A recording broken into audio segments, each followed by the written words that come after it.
from National Update today. Um, Launching just a couple of minutes before 5 p.m. Pacific time. What I'm going to do is I'm just going to see if I can get it set up so I can see the chats come in. There. Hopefully, if anybody logs on and pings me, I'll see it this time. Apologies if you were ignored last time. Still getting used to the live interface. Lots to cover today, and I'll just a bit of a heads up. Uh, Delicate topic, but matters arising out of the Charlie Kirk assassination, I suppose would be the right way to describe it. But also looking at some new discussions about the economic figures and seeing that job creation levels have plummeted quite noticeably in the last two reports. I don't know what the veracity of the data is going to be like moving forward, but yeah, they're disturbing. And one of the elements to this is that there's definitely a change in the whole job market and moving forwards. I think with a variety of inputs, there's a lot of discussion that's beginning to happen maybe on the periphery. There is some degree of mainstream discussion about this, but what we're seeing is that there are long-term and unemployed people as a result of this. And so that we're going to delve into. And if there's time, I was also thinking about addressing the finding of the Supreme Court, which overturned Judge Frimprong's lower federal court ruling, which had halted ICE in California from raiding. And that one's quite an eye-opener. I think it has far-reaching implications. So a lot to cover. I will go in a great deal of depth on these, and there are some angles that people might not have thought of that will arise out of the three. So angles more about the commentary and how people are reacting to the Charlie Kirk situation rather than talk about him himself. I think that's heavily covered, but I think there are some definite angles here which I think could be explored further and have implications. Looking at the jobs figures, the economy and where it's going, that's US economy, and the impacts that it's having, and some revealing facts. There were some new articles and information that's been released that really does shine a light on some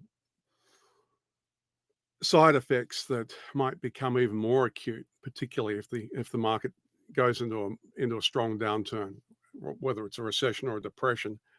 People are using the D word now, that there is a possibility of a depression on the horizon and the impact that will have, and that the fundamental changes to the way the job markets work, to the whole economy, and with things like AI inputs and things like that, there are some very real concerns and very, very real patterns emerging. And the Supreme Court's finding, particularly the broad, far-reaching effects of essentially trashing the Fourth Amendment and potentially the Fifth Amendment, and what the implications of that are. I think all of these are subjects that you could spend hours on, but I'm just looking to cover that in the next hour. So welcome. If you do have queries and things like that, I'm going to try and respond. Apologies if I don't respond immediately. I still don't know that I've got it all set up exactly the way it should be. I'm going to place it here on the laptop. So yeah, I've got it ready to roll.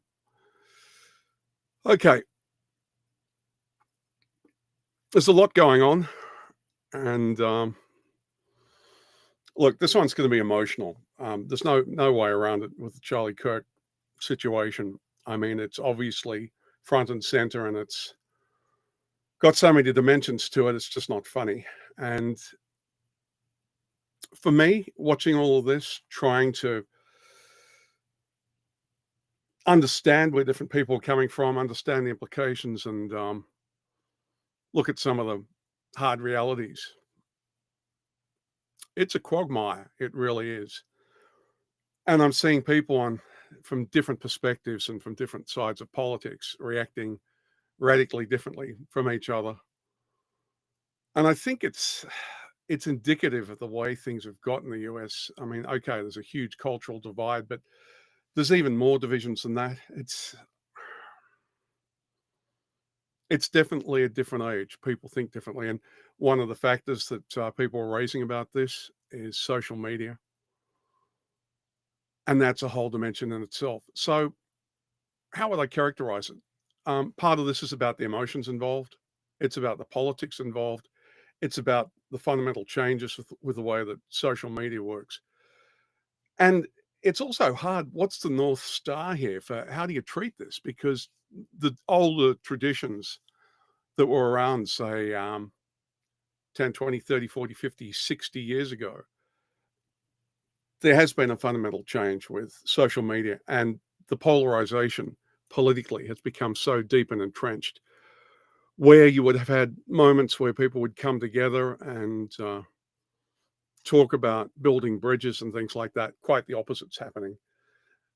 On one side, there's people practically calling for blood, um, that are blaming half the population in the country or more, blaming them when, you know, yeah.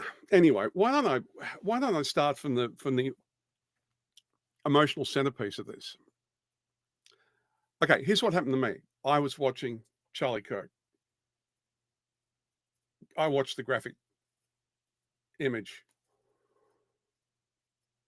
And, while it's no secret that I definitely vehemently disagree with his political positions.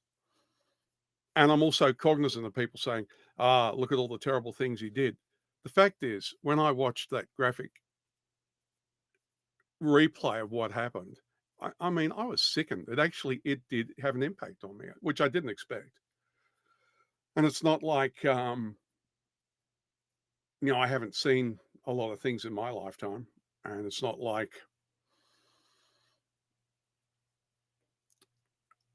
I don't know how to describe it, but, watching, I think I don't know, I've got to a stage in life where I think, I do value life.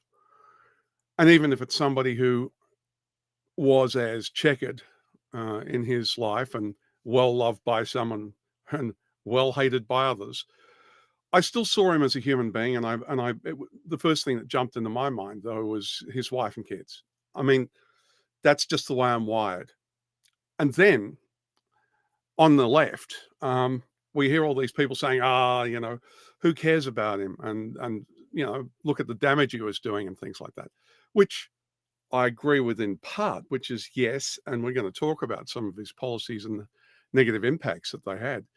But on the flip side, I still saw him as a human being, and I still had this idea in the back of my mind, which is, well, the way I was brought up and the community feelings and things like that, it used to be that you would still respect your opponents. It would still be that you would still see the other side, as it were, people that might disagree with your particular political thoughts or, whether it's religious leanings or whatever it is. And, it's never, has it ever been reasonable? I mean, if you go back to a certain point, there was obviously,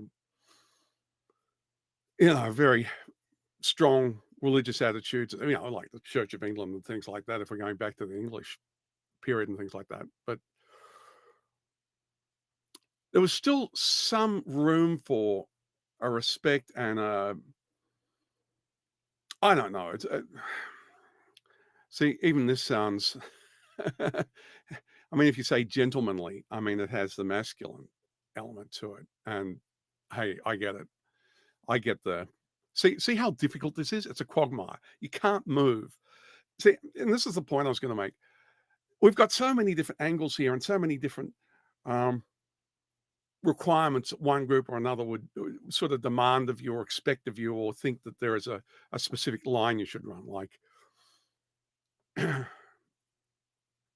yeah, what I really have a problem with is that I don't really want to go down the road that the extreme right has gone, where they really just don't value life at all. Well, their own and their own people, but that's it, not anybody else. I mean, that's what it's about. And I mean, let's face it, if you're talking about the racial lines, it's pretty clear cut with what SCOTUS did recently, meaning that 10 million odd brown people in Los Angeles are now up for grabs, and that they've basically eroded and taken away the Fourth Amendment and the idea of due process, and the idea of probable cause has been thrown out the window for reasonable suspicion. Why is this relevant? I see. Here's the thing. I Some of the people on the left are like saying, "No, he was a bad guy and good riddance, and that's that." And not all, but I'm saying, but there is a strand of that. I have a problem with that. In that, it doesn't that mean that we're sinking to the same level as the base level MAGA people that really don't care and they're all about winning at any cost? While I think we do have to have stronger emotions and a stronger resolve to resist the push for dictatorship that the right's making, uh, there's also, it's a slippery slope, because are you going to give up your compassion? You're going to give up your empathy? I mean, the irony being that Charlie Kirk was against those, and vehemently so, and believed it was a weakness to have empathy for other people, which is bizarre, because now the MAGA people are all kind of empathetic with him. Which, do you see the irony? This is why this is such a slippery slope. I don't know that there is one simple answer to this. That's part of what comes out of this. So I have very mixed feelings on this. I was confronted when I watched the graphic display of what happened. It shocked me, and it's a horrible thing. Um, and I've kind of taken the live capture that I had of that off, because emotions are running so high on all sides. But I can't help but feel that we're going the wrong way overall. I mean, in so many different ways. Now, I've seen some of these comments, and I don't want to name names and things like that. Some people playing particular, video clips and things like that of different people saying different things. And I think that just fuels the internecine war. It's just a destructive war. I don't think it helps or serves us. But when you see a Republican, a well-known one, standing up and saying, "Oh, the other side is evil and it's all their fault, and it's like they concocted this, and there's no room for negotiation with them." Well, the point is that MAGA is the one that hasn't negotiated, hasn't been reasonable, has pushed its line, and with a FU attitude the whole way. I mean, that's the fundamental problem. Is it's not about inclusion. Definitely not. It's definitely against the idea of diversity, inclusion, and equality. It's fundamentally against that. So, by the very virtue of having such hardline ideas and excluding more than half the population, and saying, "Well, we're not going to negotiate my way or the highway, and we're going to impose a dictatorship on you," there is no compromise between democracy and a dictatorship. So how do you think there is even a remote possibility of bridging the gap, right? I put the fault squarely on people like that. And that particular person also said, "Oh, we all die," in such a flippant, nasty, just uncaring, a lack of empathy, a lack of any kind of understanding or respect. If you adopt that sort of position, how can you possibly expect anybody else to meet you halfway, when you're not? You've taken the whole cake, and it's even then not enough for you. What do you want more? You want it all, and stuff the rest of you. There's no compromise, or, okay, let's work together and build bridges. I mean, that's dead. That's gone. this is my point. MAGA itself is so ensconced in the idea of imposing a dictatorship and its narrow values on everybody else. You have to agree with and believe their exact religious ideas and their exact, but ever changing, because the orange one is erratic and keeps doing things like, we're now supposed to say, yes, tariffs are a good thing. Oh no, when, Reagan was a free trader, right? You see what I'm saying? Um, what There is no middle ground, because the right has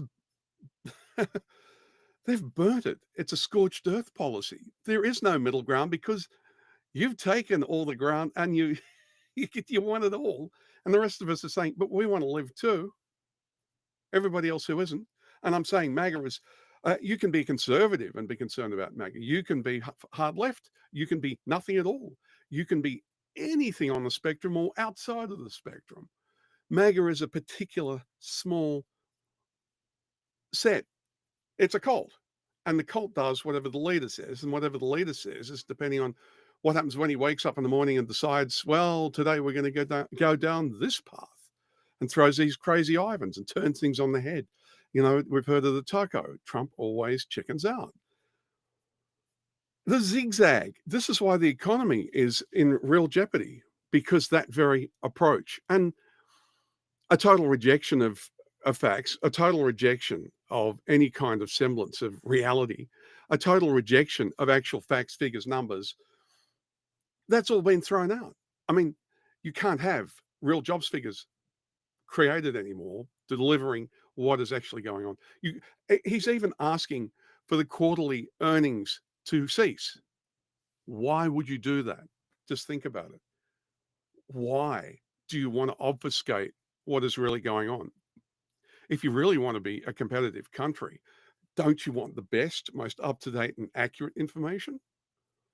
Why do you have to mess with the Fed too? And artificially, like, inflation's still going up. Prices are still rising, aren't they? All the promises that were made, have they been delivered?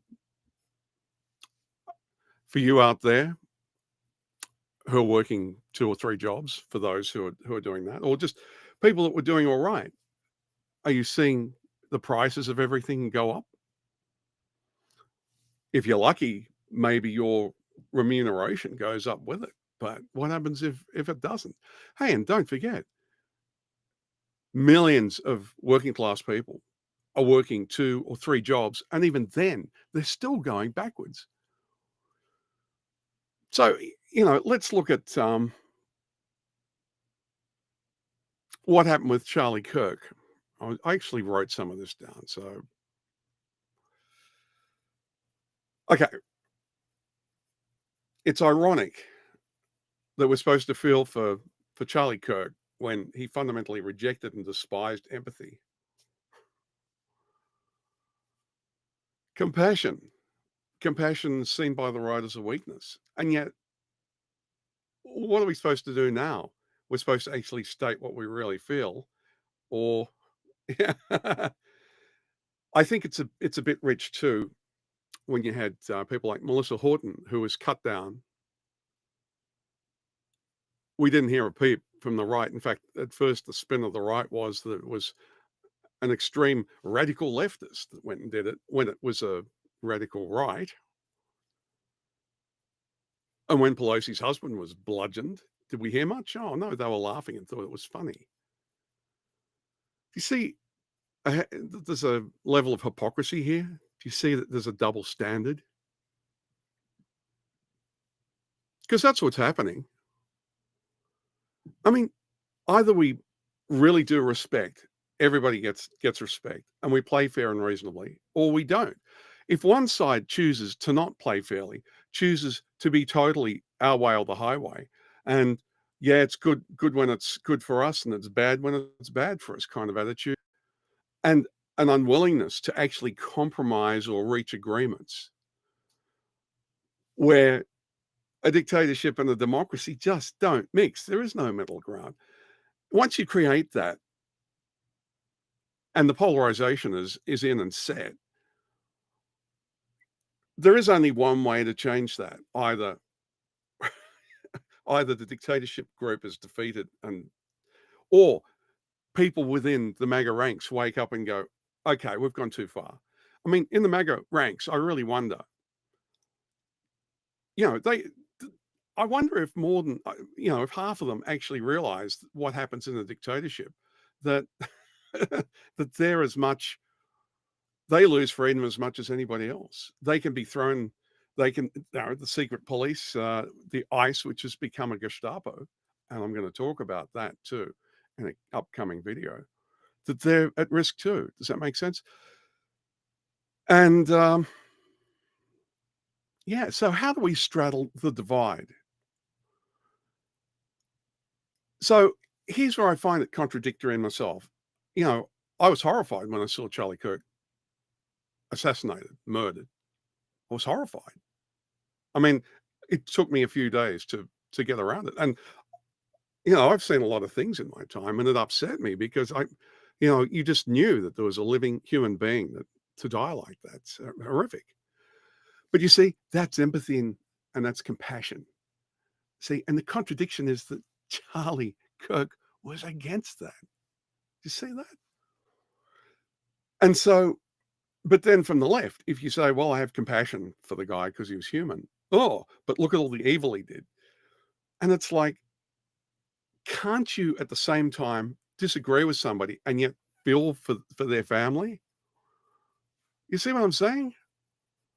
It's a real quagmire, because if we give up that compassion, that empathy on everybody that's not MAGA, where you're like the Borg, or you are like the Terminator, or you are like the Walking Dead, and you have no compassion, no empathy, and you have nothing but hate, and you demonize everybody else as the enemy. Do you see how by adopting what they're doing, we diminish ourselves, that we actually mortgage the future? Do we totally give up empathy and compassion because MAGA has dictated that's the way to go? See, in a way, they win if we do abandon that. So, no, I reject that from the hard left that are saying, oh, no, he's a bad guy and I don't care, and stuff him. The problem I have with that is if you start seeing them as not being human as well, in a way, they've won already. Does that make sense? Then we just become warring groups that just want to destroy each other. And guess what the end of that is? I mean, even if a dictatorship's imposed. See, this is the thing about Charlie Kirk being assassinated. Everyone on the right, all those leaders in the right, all of those billionaires, you do get that if there are some people out there, like the shooter, that it could be you next time, because it just takes somebody in the right time, right place, and determined enough to take any of them out, even with the best security. If a shot could get off, and some people say it was rigged for when Trump, when the shooter took shots at Trump.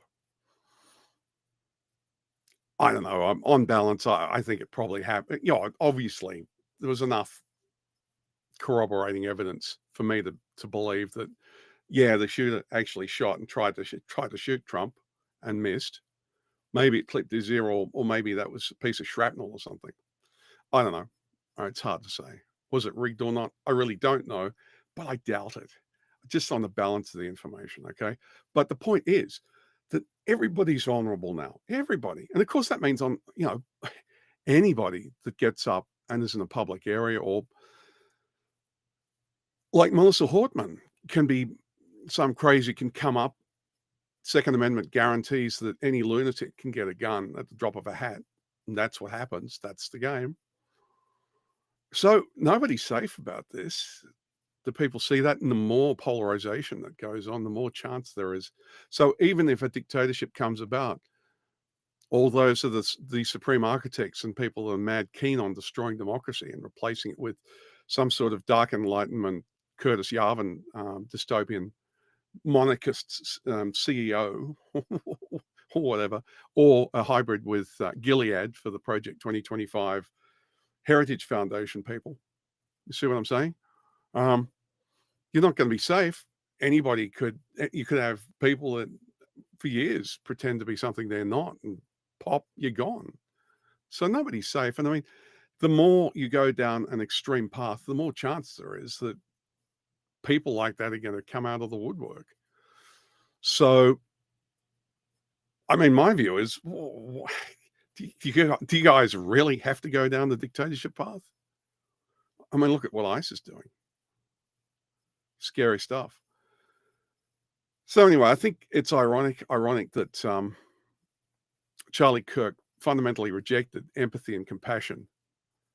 And yet, to an extent, the right wants us to feel that for him, right? And are feeling it for him. Is that not ironic? Does it not make sense that actually compassion and empathy are actually good things? And that's the problem, because the hardline view of the right and the determination, because the stakes are so high, it means that everybody else that isn't MAGA, that doesn't want a dictatorship, it's forcing the rest of us into more extreme positions, more extreme language. Does that make sense? I mean, if you're going to push for dictatorship and you know that people are going to defend against that and resist it, does it not make sense that even though they have compassion and they have empathy, that's going to get overridden when you're seeing millions of people adversely affected and potentially, I mean, look at the One Big Beautiful Bill. I mean, it's had a terrible impact.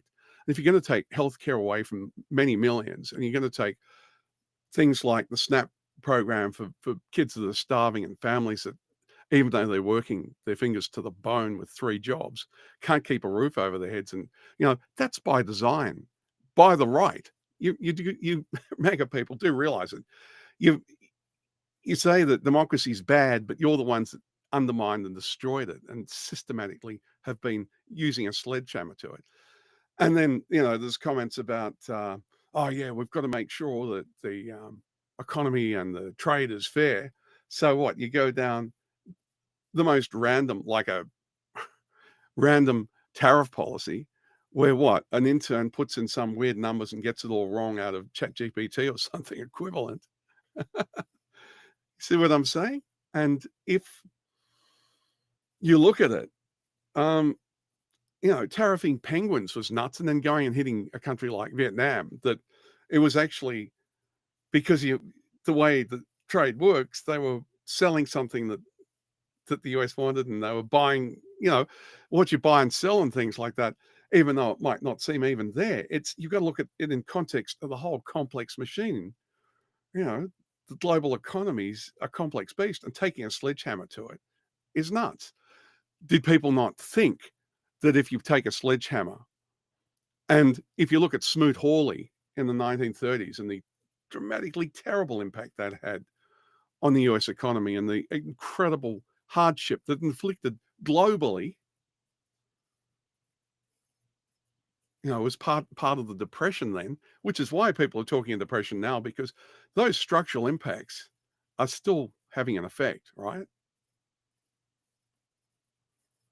And look at it in this context, because the other part we're going to cover is the employment question and the net long-term effects, and just how the markets are dramatically changing. And with the jobs figures coming in, so 2 rounds of bad figures, and then Trump even talking about removing things like quarterly reports and things like that, quarterly figures, earnings reports and things like that. Why do you think that is? I mean, if you're so wonderful and your policies were delivering such great results, you'd want to shout them from the treetops, right? So what it means is you're trying to cover them up because the policies are having a dramatic impact. Well, this is where I was saying before, I'm going to throw some curly things into this session. I actually think that the whole purpose of the tariffs and all of these draconian changes and deliberately trying to screw up, the Fed, and trying to force it to do things that are obviously problematic, if depending on which economic theories you want to go with. But does that not look a little too, I mean, okay, Trump can be erratic and do funny things, yes, but look at the whole picture of everything that's happened since Trump 2.0 got in, is it not a systematic destruction and dismantling of everything in sight? Isn't it the total, like realigning the US with Russia against Europe and then opening doors so that China and Europe can trade together and make overtures to each other? And then, like, people, you do realize that most of the world is turning its back on the US. And even though they'll trade for a while because they need to, they're rapidly building alternative supplies and they're gradually ceasing the US component because it's unreliable. I mean, that's the net effect, the erratic nature. Even though we're watching the courts, I don't know if they actually ruled now or was, I don't know. It's hard to follow which rulings are actually taking effect now with tariffs, because tariffs are supposed to be in the purview of the Congress, right? But of course, the Congress has surrendered most of its powers to the executive, right? So where's this going? Many economists, and just have a look at some of the experts, I mean, they don't come out and say, oh, depression's coming. No, but they couch in academic terms that they have real concerns that there might be a recession, and if it did, it would look like this, and that it could actually be worse than a recession. They're basically saying there could be a massive depression coming. That's going to have an impact on everybody. And this is the thing, though. Is this by the oh boy, here we go. Now my throat's gone. Excuse me for a sec.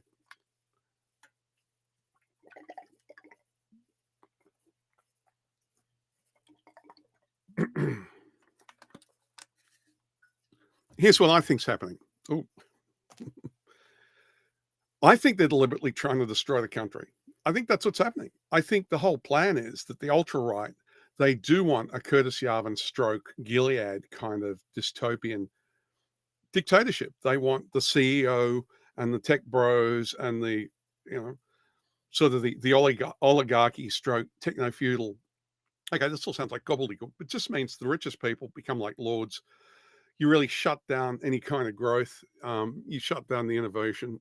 You limit everything. But also, your whole argument is that democracy is a bad thing. It's hopeless. It doesn't work. See, look how bad it is now. And they're pointing to it. But the thing is, they were the ones that, and their allies were the ones that deliberately have taken a sledgehammer to it. Like Project 2025, the Heritage Foundation even existed right back, I mean, even around the Reagan times.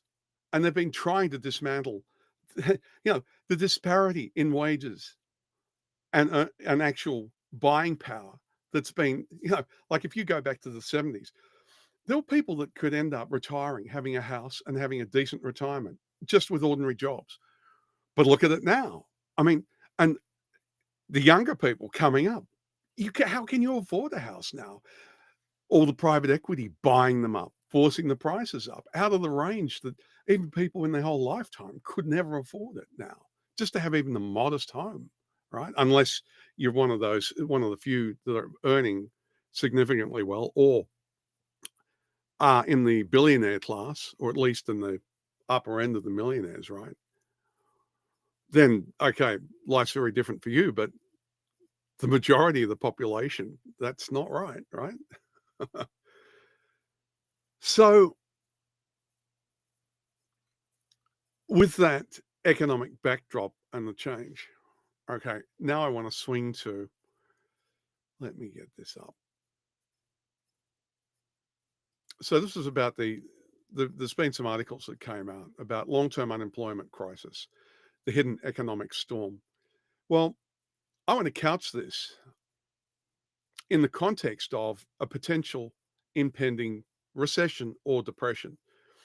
My suspicion is I think we're headed for a depression, and I think in the worst case, it may well eclipse what happened in the 1930s.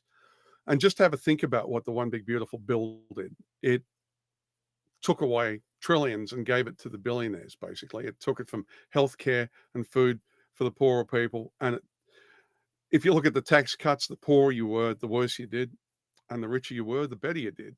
So it was incredibly regressive.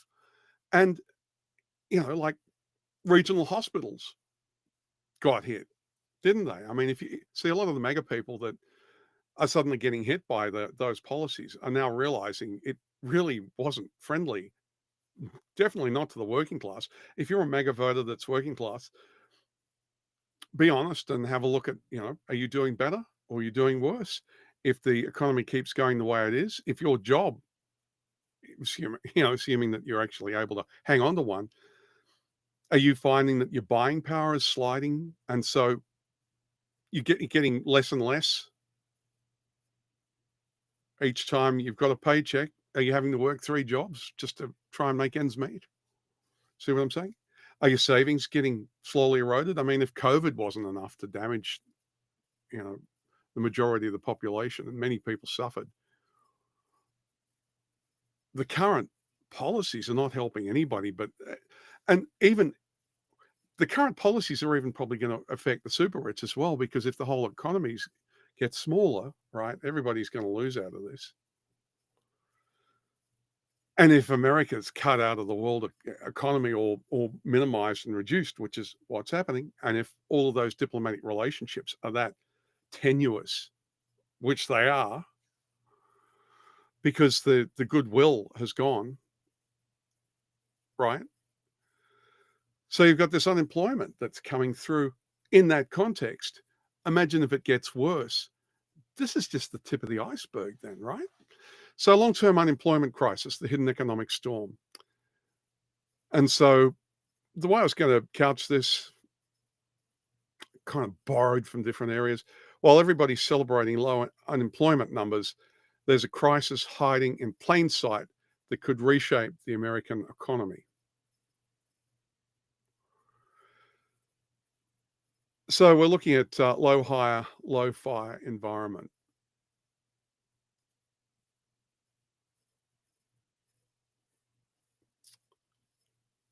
So on face value, it looks like, 4.3% unemployment is what's reported, right? Doesn't seem to have moved much, although we are seeing it move. It is moving. It is getting worse. But not at such a dramatic rate that it would send off the traditional alarm bells, right? But there's more to this. And with AI and the world economy and things like that, keep those in mind.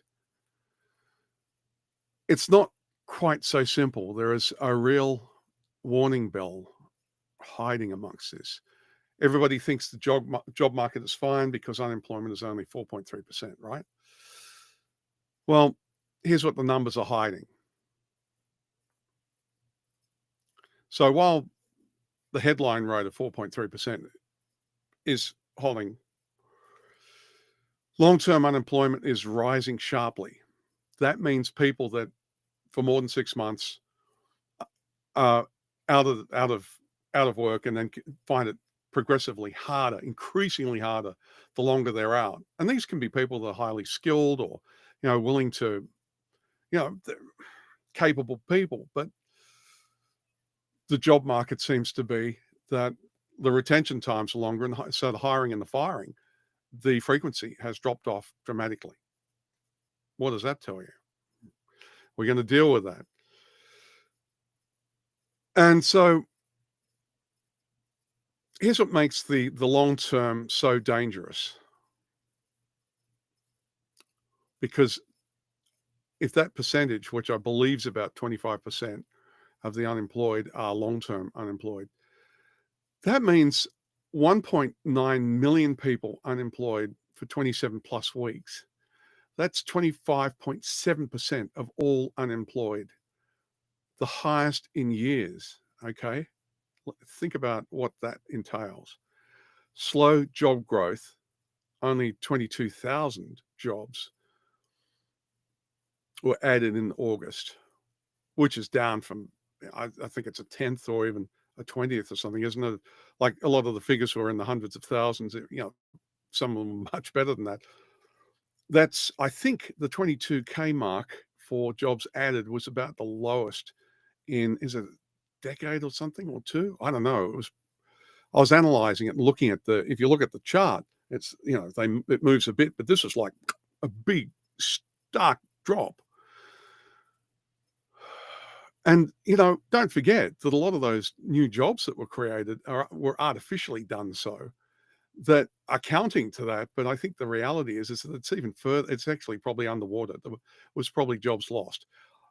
That's a little bit more complex. I'm not going to go into too much detail, but I just want to flag it that even these figures are a little bit rubbery because there's a lot of things that are going on that they're not really reporting on, that it's like the termites have got in, that looks solid, but it's really not.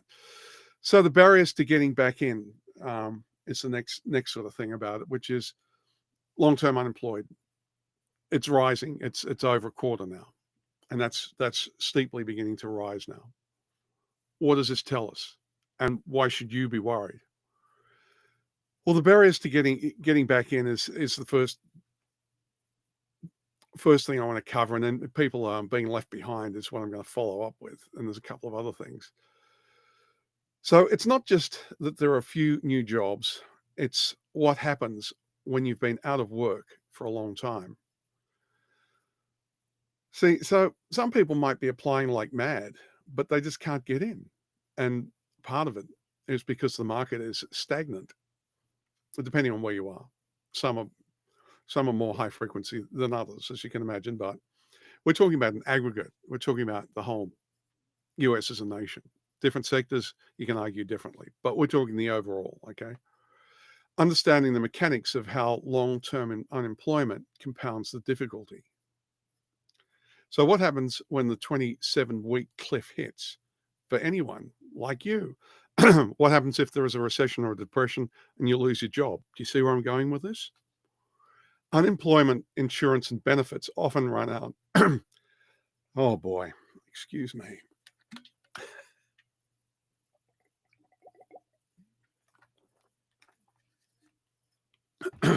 I've had this throat thing for weeks. I don't know what it is.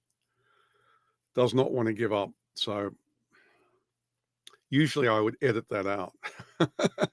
So unemployment insurance. So we're talking about what happens when the 27-week cliff hits. So you've been out of work for 27 weeks.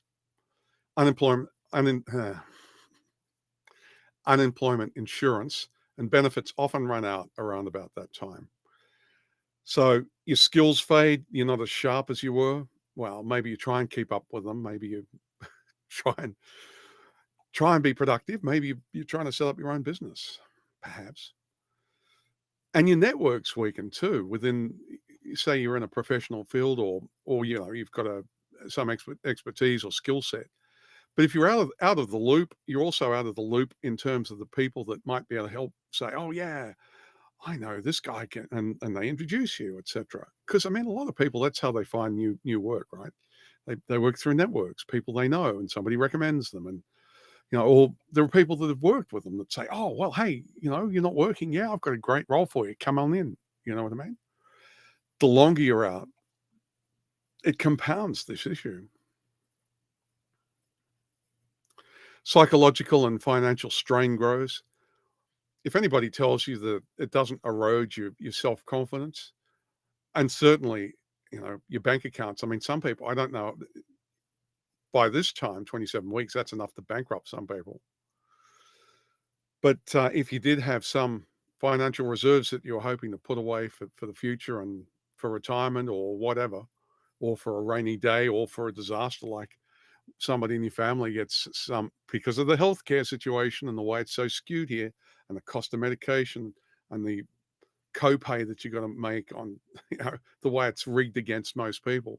I mean, in most other European countries, you do realize, and in Australia and Canada and in many countries, major surgeries and things like that are covered by national health schemes, because they pull all the resources and they don't give 4.5 trillion to the billionaires so they can have more yachts and cars and planes and things and mansions. They actually look after their people. Whereas here, you are free to starve on one front and free to bleed out in the street maybe, or die of something that's not that complex and well within the realms of medical capability to fix. Why is it? And personally, I can tell you, there's a guy I know, Mexican heritage, nice guy, but he and his kid had health problems, and he had to go to Mexico. I mean, that's nuts. Why? Because they couldn't afford it. I mean, this is a rigged game. It's rigged against guys like that work hard and their kids at risk, and you know, and of course the timeout puts them back even further. And this is just one case. I mean, there's thousands of people suffering from this. What happens if you get a serious illness? What happens if you get cancer or something? Those that have been in the cancer club, so I mean, I am no stranger to the cancer club on many levels and fronts. Let me just put it that way. So, and I see how different it is. So do you see, if you're unemployed for a period of time, if you get sick and you're losing form, your finances are drying up, you might have taken a hit. One of the reasons maybe you ended up out of work is because you were injured, but it wasn't all covered. Or maybe you got sick and it made it hard for you to perform, and maybe that's why you lost your job. You see what I'm saying? And the government, where there's plenty of money and you kicked in, but you're not able to get it back. No, it goes to the billionaires. I mean, I remember that I put out a short on this, and I said, look at the healthcare. I think it was 1.2 trillion was taken away from healthcare, the SNAP programs and all that. And look at the money that went to the trillionaires. Huge tax cuts. What was it? 4.5 trillion. You see what I'm saying? And that even pushed the deficit out even further. So you're paying more money to service that debt when you could have actually reduced that. It was perfectly doable. But the current administration and the current Congress decided in its wisdom to blow the budget out. Oh, the budget hawks. Yeah, really? 4.5 trillion given away that could have been quite feasibly, could easily have covered and reduced the deficit, right? But my point here is, though, that this puts more strain on your working classes, and most working families are struggling, right? The inflation doesn't help. COVID didn't help. The health insurance situation, like if you're with United and things like that, we all saw what happened with the Luigi business and whatever. The thousands that were disgruntled about that. In other countries, you don't have that. Oh, and if somebody says this is left wing, what? No, it's not. Well, yes, it is, but no, it's not. I mean, you don't have to be left or center or whatever to think that it should be okay that everybody gets decent wage, decent healthcare. The tax system is fairly structured, and not only that you're not overly taxed, and that you can both earn enough in your lifetime to own a house and then retire comfortably. Because look at Europe, that's what's happening with most of them. Well, not here. So this unemployment problem is even magnified because the current Congress and the current government saw fit to undermine key programs. So if you're out of work for a long period of time, you're in desperate straits. What happens when all your finances run out? You've got skills and things like that. Maybe you try and go for anything you can get. But look at the job creation is shrinking, and look at the new people coming up and through. And if you're a graduate or you're somebody that's just left high school and you decided you're not going to, it's too expensive and you don't want to mortgage your future by doing tertiary education because it's too expensive. So what do? You don't go to university or college. You go out and you try and get a job, but suddenly the frequency's dropped off. Maybe if you're lucky, you've got a friend, or maybe you did well enough that, and maybe you got a skill that just happens to be in demand. But what happens if you don't? You see what I'm saying? And with this backdrop of an impending potential recession or depression, do you see how dangerous this is? So employers tend to see long gaps as red flags the longer you've been out. So let's just recap that. So employment insurance is starting to run out. Benefits have usually run out by that 27-week mark, okay? Some before that. Your skills, your skills aren't, they fade. You're not as sharp as you were. Your networks, they've weakened. Psychological and financial strain. I mean, you're feeling like, a lot of people put their value on what they're doing for work and things, or having money to do things. I mean, it takes a psychological toll on you, and you start to lose your confidence, right? Even the strongest people have bouts of, some are more depressive than others. I mean, maybe some don't, but I bet you most people do. They feel the impact of it. And then, like I just said, the employers tend to see long gaps as red flags. So then people being left behind.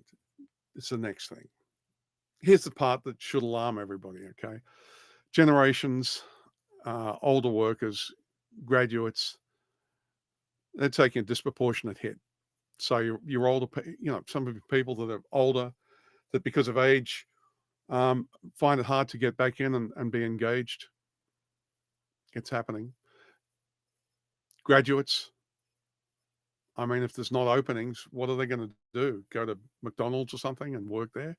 And they might have a PhD or something, some of them, or a master's, or maybe they've just got an undergraduate, or not just, but, they've got an undergraduate degree.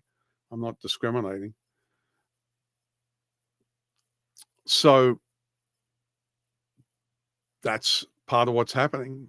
And suddenly they're unemployed for a long period of time. Not by design. Well, not by their design, but one wonders about the way the economy is set up, right?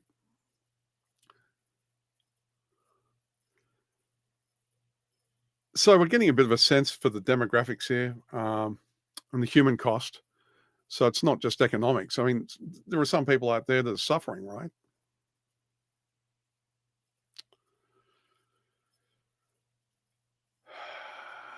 And you might be one of them. Maybe, or maybe you're worried that you might become one of them. If we do hit a recession or a depression, it's your company, if it goes under or has to downsize or something, or in the government departments, look at how they've been systematically ground down, and many key people were just fired on a whim when Doge went through.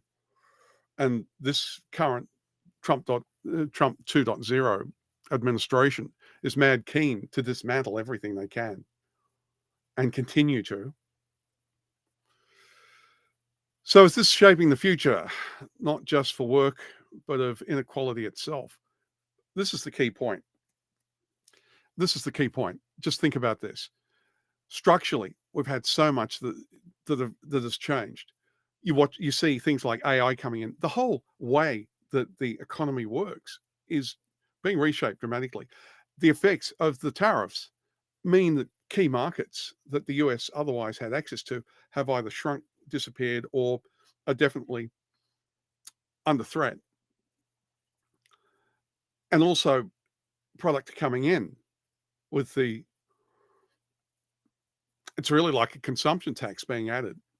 Oh, I did see one of the Trump economists was saying, oh, it's wonderful. They're going to make 4-something trillion in revenue from the tariffs. Isn't that wonderful? And that'll help to redress the deficit. I know, I'm going to digress here for a sec. Can you see how crazy that is? Who is paying most of those tariffs in reality? Oh, if you believe Trump, oh, China is. Oh, the other. No, they're not. The people that pay the tariffs are the importers and the people that are involved in ordering whatever it is in. Somebody has to pay for that, and whoever orders the product in pays the tariff. So their prices go up. And if they're selling on to you and me and everybody else, guess what? They have to raise the prices to absorb it. And what does that do? It moves the prices up. This is why prices are going up. And Do you see how a consumption tax works? Do you guys get that about sales tax? Some of you are probably experts, but for those that don't, the way the sales tax works, it's X percentage sometimes, like a value-added tax that they have in Europe and things like that, or consumption taxes. What they're about is that you have, maybe it's a can of Coke or something. Well, no, it wouldn't be that. I'm trying to think of a good example. Maybe some exotic bottle of wine that comes in from Italy, but it comes on a certain bracket and up goes the price. It's suddenly 20% added on. Now, a sales tax would be, oh yeah, everything in this class we will tax at 20%. Like Australia did this. It went to a broad-based consumption tax for a lot of things. But there was exemptions like food and stuff like that. Well, here, the way that this one's working, it's not well thought out. It's just random. It's whatever that crazy intern did with ChatGPT and raised tariffs in weird ways, and the way that different countries responded, raising tariffs in response to that. You see, that kind of screwed all the market. So the costs of different things and whatever. So some things have a heavy tariff on them and some have not so much. And then it's because it's erratic. Some of the manufacturers or the producers or whatever the industry is over in a foreign country had to adjust, and because they took hits, sometimes it means they had to put the prices up. So that's an added price because they made some losses because of the disruption, right? Their costs went up. And then it arrives here, and then it's like you've got a consumption tax thrown on. So in some cases, it's 10, 20, 30%, whatever it is. Although with the courts, I think, overruling that, does that mean that they're going to have to pay it all back? That's going to be interesting. But the point is that the damage is kind of done, because then you and I and everybody else, that's like paying a consumption tax, because, well, it is. It's a tariff, but it's also works just like a consumption tax. So that 20% that the importer just added on, and then the retail, it goes through the chain, and maybe it goes up 40% because they're all adding their bit and because of uncertainty. So suddenly your price has gone up. Have you noticed the price of coffee went up about, was it 40%? See that? Right?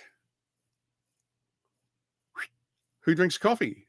Same with tea, I think wasn't as much. But anyway, see what I'm saying? There's definitely been price increases.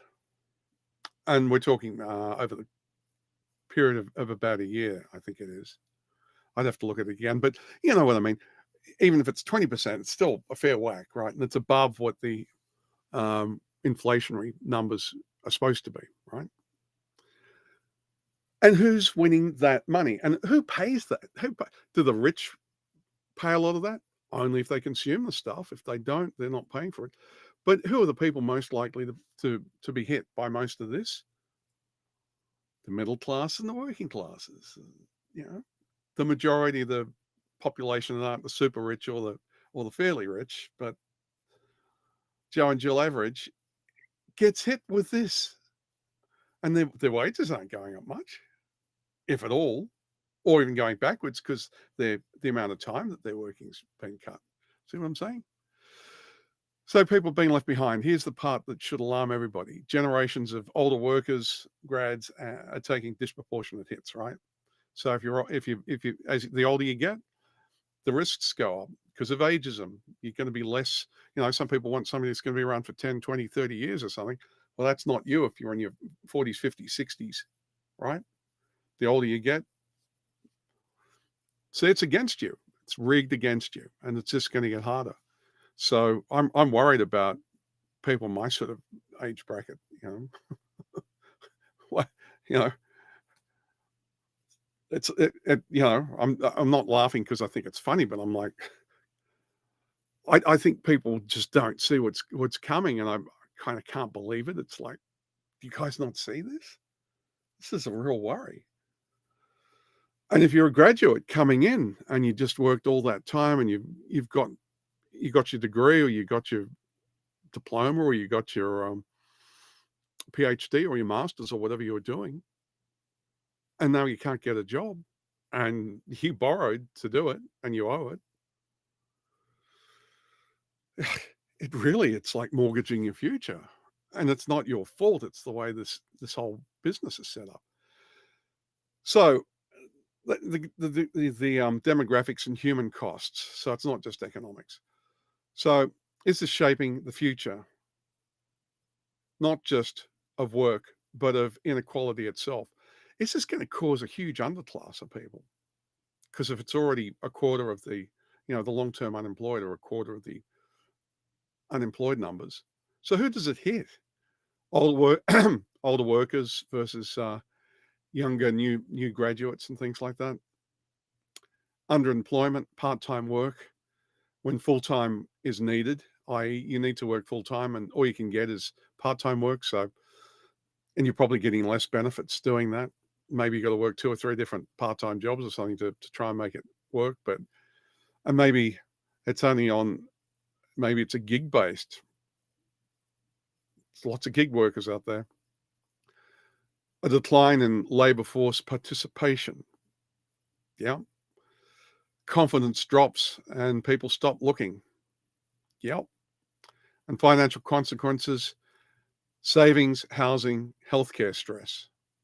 I mean, a lot of people become homeless as a result, not because they chose to, not because they didn't try, but because the system's geared against them. And, let's face it, Trump 2.0, if they're going to be taking money out of the food of mouths of children that are, becoming malnourished, who are relying on schools to get some food because their parents are working 3 jobs and they can't keep the roof over their heads.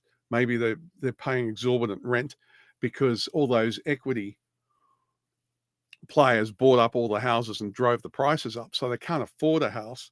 And that means, though, that these equity players, they want to make big profits, so they jack the rent up. How many people are caught like that, suddenly paying exorbitant rent?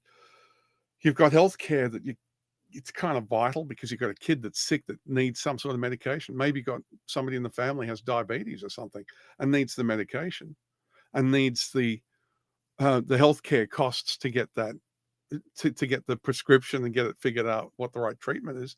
All that costs. And maybe your health insurance or maybe if you even have health insurance.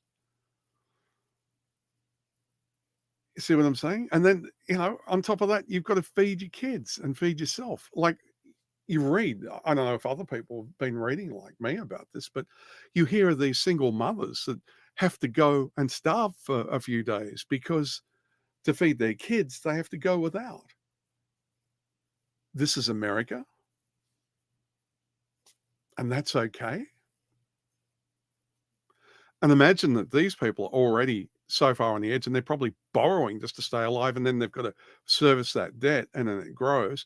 And if they're unlucky and don't understand finances enough, they're doing it on credit cards and suddenly they're in debt way over their head, tens of thousands of dollars with no, what are you going to do? Go bankrupt? And then, do you see why so many people are becoming homeless? This is not, if you're honest and looking at the jobs numbers and you're looking at the economic indicators and you're looking at Trump trying to hide all this stuff so people can't see the exact numbers, do you see just how dire this could be? Because these numbers could explode dramatically, particularly if these fall-offs tend to be really sharp and they're sudden. Look at history. Look at the stock market crashes. Almost a deep, hard fall, sometimes half the range, sometimes more than half the range. I dare you, go and have a look at the stock market crash of 1929 and have a look at the chart in that period and the values and how much was lost. Now, I'm not saying the stock market here in this case because we're in a different era. The tech sector is doing well because with the people are betting that AI is going to be, and here's the other side of things. I should go through. I'm in two minds about this because AI is a factor here. Yeah, let's go through this. And I want to talk, I'm going to come back to AI and its impact on everybody. Feedback loop and risk of collapse. The longer this drags, the harder it becomes to reverse. And that matters for all of us. You see, if the long-term unemployed, if those numbers keep going up, which it looks like they are, my understanding is that that's a growth area, that the amount of people that just can't get work now and can't get back in and are now exceeding the 27-week mark and are in really dire straits. And by the way, the government, the Republicans, voted in the One Big Beautiful Bill to cut healthcare, cut all sorts of programs, which is going to affect millions. But now, if you're going to have a huge influx suddenly of even more people that need it, do you see how that's going to place an even more pronounced strain on the whole, social services area? You're going to have what? Hundreds, thousands of people homeless, desperate for food. Oh, the soup kitchens will help. I mean, this is why I was going to run this back to the Charlie Kirk thing. That was one of the things he said. Oh, well, we've got charities and things, we'll look after them. Yeah, that's all right. Those people will be looked after. You're leaving that to chance for a start. And hey, those charities are often stretched to the nth degree. And if you flood thousands of people in, if the economy does go this bad, you're going to have a huge influx. The people that are going to get hit really hard are going to be people that are over their, 50s and over are going to really take it. 60s and over, more pronounced, 65 and over are really going to get hit. And if you've retired and you're living on a set pension, or you've got a block of money that you thought was going to carry you, and now you're watching it being eroded dramatically as the prices rise, you've got to be worried about the longevity of if do you own your own home? Oh boy, you're going to have to do something to harness its value. And you see all the downside of that. And what happens if you still got a mortgage because you couldn't pay it off and you've got to service that? This is incredibly precarious for millions and millions and millions of people. And let's face it, the numbers are going to be obscured from now on. What's the reality? But I bet you it's not going to be insignificant. It's not going to be trivial. I mean, right? The longer this drags, the harder it becomes to reverse, okay? So if you're caught in this trap, it becomes harder to deal with. How this becomes self-reinforcing and systematic. Could this be the weak undercurrent sending warning signals for recession? Well, that's my point.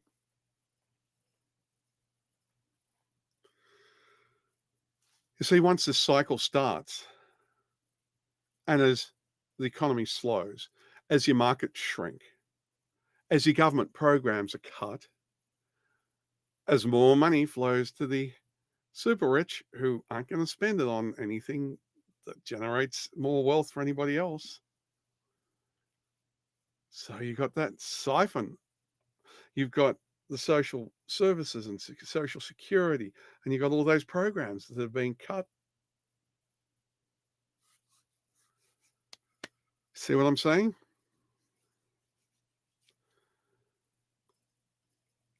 So employers biased against long-term unemployed. So you're not just behind the eight ball, you're super behind the eight ball now. More people exiting the labor force. So the numbers of people exiting are increasing. Weak job openings relative to unemployed people.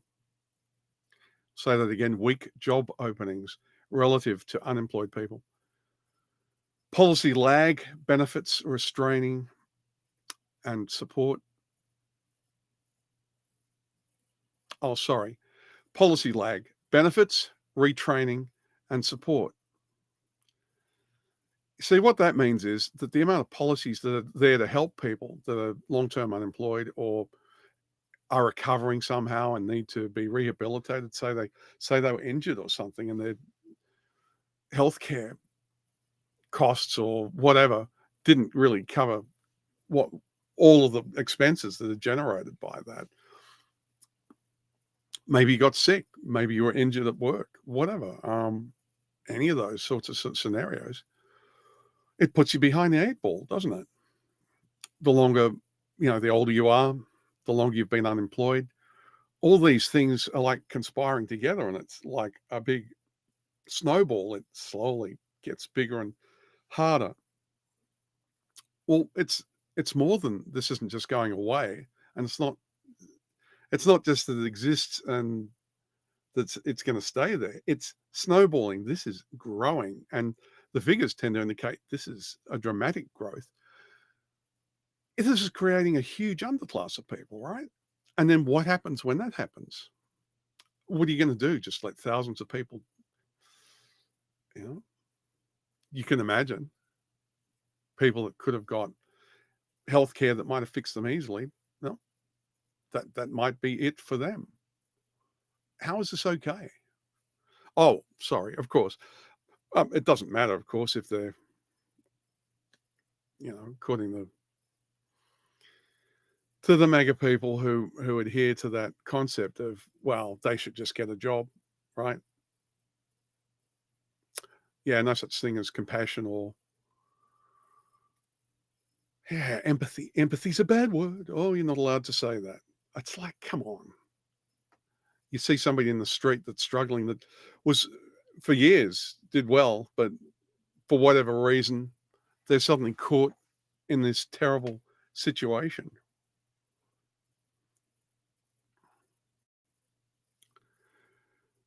So the policy lag. So yeah, things like your benefits, they're just not going to keep up with the demand, the increasing demand. Retraining, the funding for that, it's going down, isn't it? So yeah. And then the support for these, people that are caught in these terrible situations. And so the macro risk is consumer spending shrinks because of this. Just think about that. So, because the, multiplier effect where you're buying and buying lots of things generates revenue in the economy and makes things run better. So everybody's doing better. Well, think about that. You're already beginning to slow down. You're already beginning to hit a recession, right? You're already on, on a trajectory that might reach a depression. And all these things that we've just talked about are slowing it down, right? So it's coming down. And then you get this takes more money out of the multiplier. So it slows it down even further. So you see what I'm saying? This generates a downward spiral. How big is it going to be? Well, we're not going to know because the funding's been cut and the obfuscation of the numbers is up there. So we no longer know what the real numbers are anymore.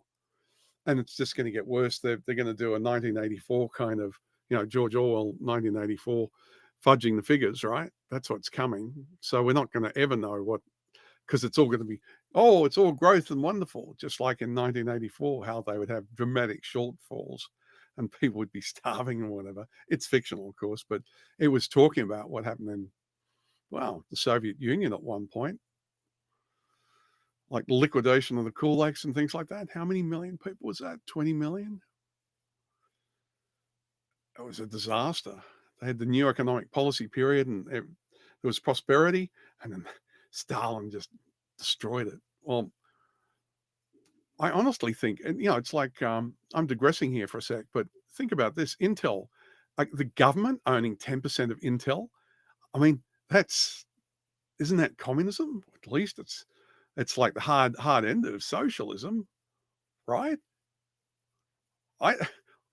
Trump is not a conservative. He really isn't. I don't know what he is, but some of the things that they're doing, it's bizarre, but owning 10% of Intel, the government?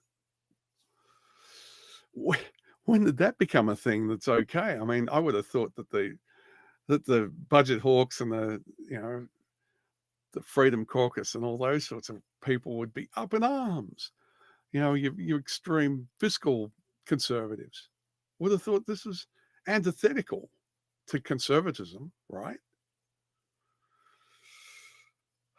So anyway, macro risks, consumer spending, economic mobility.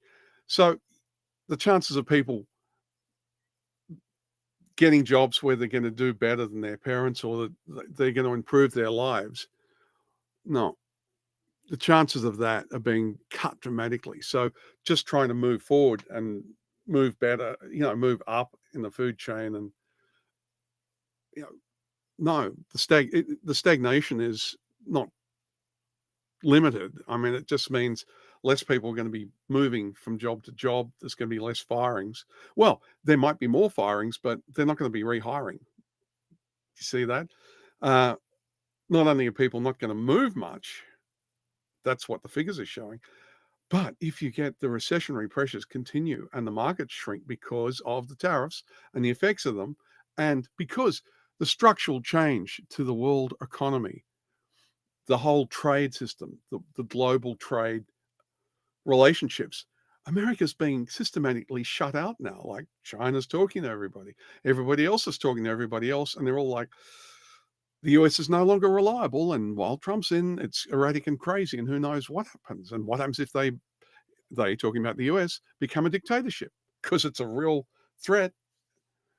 Everybody thinks that. Well, not everybody, but the people that count, I mean, the majority of people in the foreign countries, that's genuine. If you really look at the sentiments, there is a real concern there. And if you look at the policies, what's driving those, even if it's not overtly, it's not like they're going to shout it from the rooftops, but just look at what they're doing. Who's hosting what meetings with who? What trade communications are happening all over the world where the US is no longer a part of it, particularly in areas where the US had markets either to buy or sell. That is, do you see? That's a structural change, and we're already seeing the effects of it. And it will take some time for some of but these are gradual. But the pressure is downward. And this is why the projections, look at some of the key organizations that make, credit ratings and things like that. Read between the lines what they're saying. I mean, they're not going to come out, well, some might, but most of a lot of the academics, they're going to be very careful in the way they phrase the language because they have to. But just read between the lines, look at what they're saying. So where do we go from here? For people that are caught in this whirlpool, this crab bucket that you can't get out of. You're caught in this tide, and you're being taken out to sea. And no matter how hard you fight, the economic drivers are just way too powerful. And even if you're the best of the best, hard times can suddenly visit you for any reason. Anything can happen. So everybody's a hair's breadth away from being dragged out like that, right? Unless you're a billionaire. But even then, things can go against you. But, you've got a much bigger buffer, of course, if you're a trillionaire. Not that there is such a thing yet, but they're getting closer. So the longer this drags, the harder it becomes to reverse. Oh, no, I just said that. Oops, wrong line. So what could stop this from becoming a full crisis? So, like I was saying, where do we go from here? What can stop it from becoming a full crisis? Exploring potential policy and social economic responses, there are maybe some hopeful paths if the action's going to be taken. Are we going to wait until it's too late?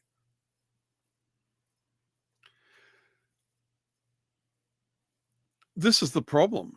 Look at the current administration's attitude. They are like,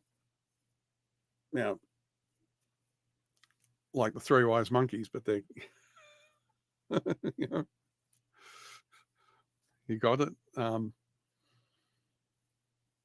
The problem is that the economy is what the economy is, and what happens in the markets is what happens in the markets. And if the US economy is winding down and its growth is more than, well, if it stops and if it goes negative, if it shrinks, So it's not just that your 3% on growth or whatever, whatever the numbers were. You're actually not even making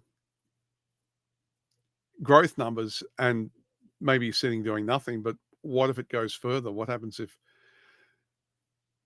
it's like the negative multiplier? The more parts that go wrong, it becomes a cascade downwards, right? This is why people worried, because the structural, it's like I use the analogy of the Titanic. It's like the holes are in the ship. When the Titanic hit the iceberg being Trump and the tariffs and the whole administration and most of the policies that have engineered a recession, basically, and worst case, a depression, and in the worst case of that, something that might make the 30s look like a picnic, like the depression, you know, the 30s depression might look comparatively, you know, benign in comparison. I mean, if you really look at how bad this could get, because what's going to stop it, though, is the question. And this is part of this part's question is are there policies? Yeah, there are. Are there social and economic responses? Yeah, there's a lot. It can be arrested, but it's like a stitch in time. The longer you wait, because these things there are delayed. It's like the Fed just changing the interest rates up and down. It can take weeks or months to have the full effect. So, when you're trying to make adjustments to keep an economy trimmed and working in good order, well, Trump 2.0 took a sledgehammer, smashed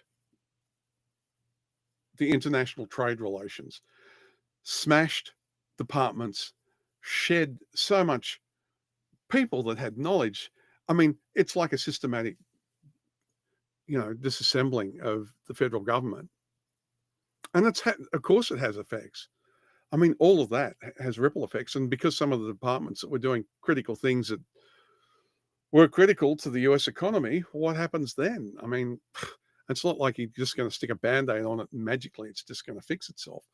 You put a hole in the ship, water's going to seep in, right? And the more holes and the bigger the rip in the side of the ship, the Titanic, the faster the water's going to flow in, right?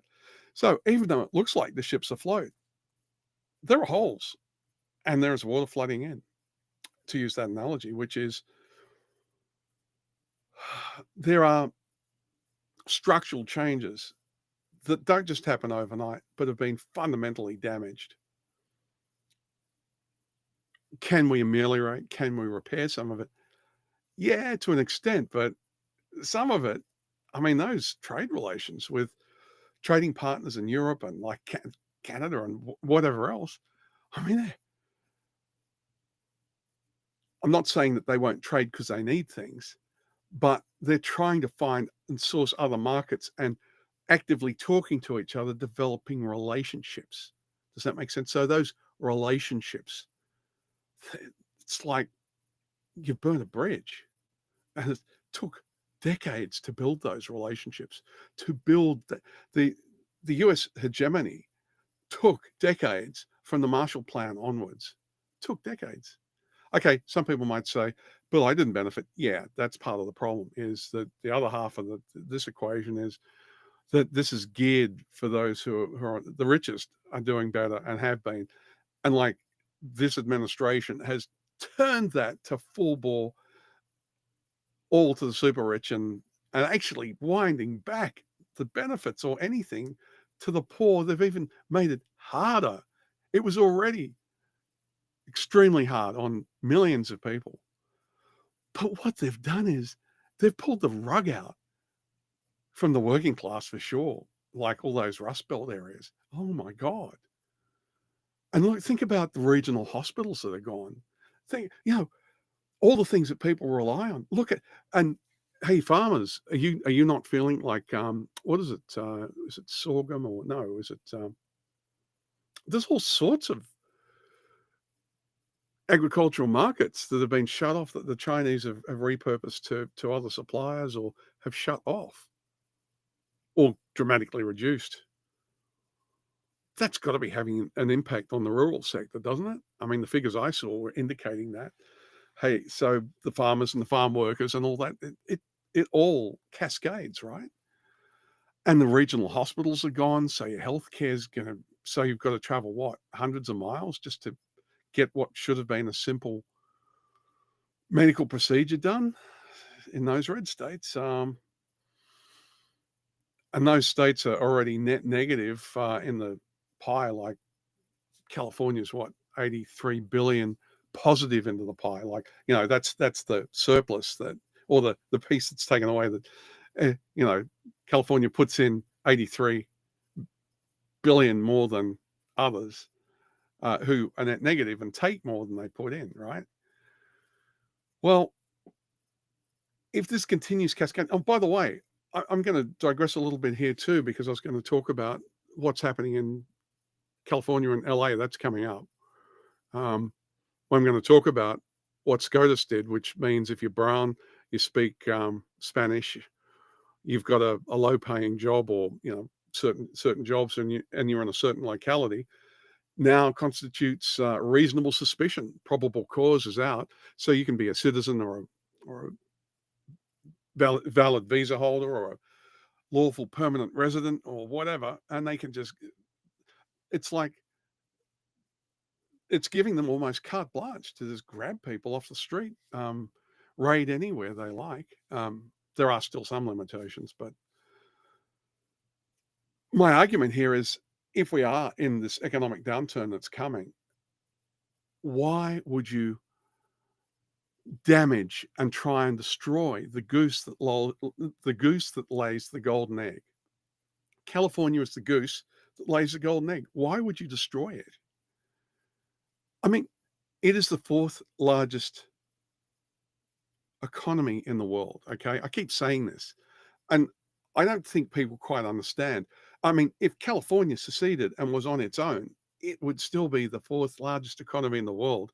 It is one of the main, if not the main, economic commercial engine for the United States. It generates billions into the pot so other states can fund things. What do you think happens when you've got ICE actively destroying businesses, tearing families apart, and terrorizing communities, shutting down all sorts of things from overseas, like foreign students coming in? There's billions in revenue gone. Bye-bye. Thanks for playing. For what? For no greater. If you think it's about immigration, you're nuts, because it really isn't. And they're grabbing citizens now. And then think about other things like tourism. Billions of dollars gone from tourism. So I'm just kind of skipping ahead a bit to say, look at this long-term unemployment situation. Look at the economic circumstances that we're in, and look at the numbers are turning down. The jobs numbers have fallen dramatically, and I think they were artificially high even for that 25K. I think it was probably well under that. I think that there were some jobs that were created that are like one-offs that were an answer to other things that really are obscuring the fact that it's even worse than that. It probably went net negative, is my guess. I think the figures that we're seeing aren't, even though they represent a huge step backwards and a downward slope, I think it's worse than they're reporting. I think I'm having a guess, and this is just my opinion, but I think those comments that were made, where the reports, people were beginning to wonder about the veracity of the data. Like, are these Trump loyalists, these MAGA loyalists that are getting into these key positions, are going to report things genuinely when it shows bad numbers? Are they going to try and fudge the numbers, is the question. I don't know, but a lot of us are saying, well, can we really trust it?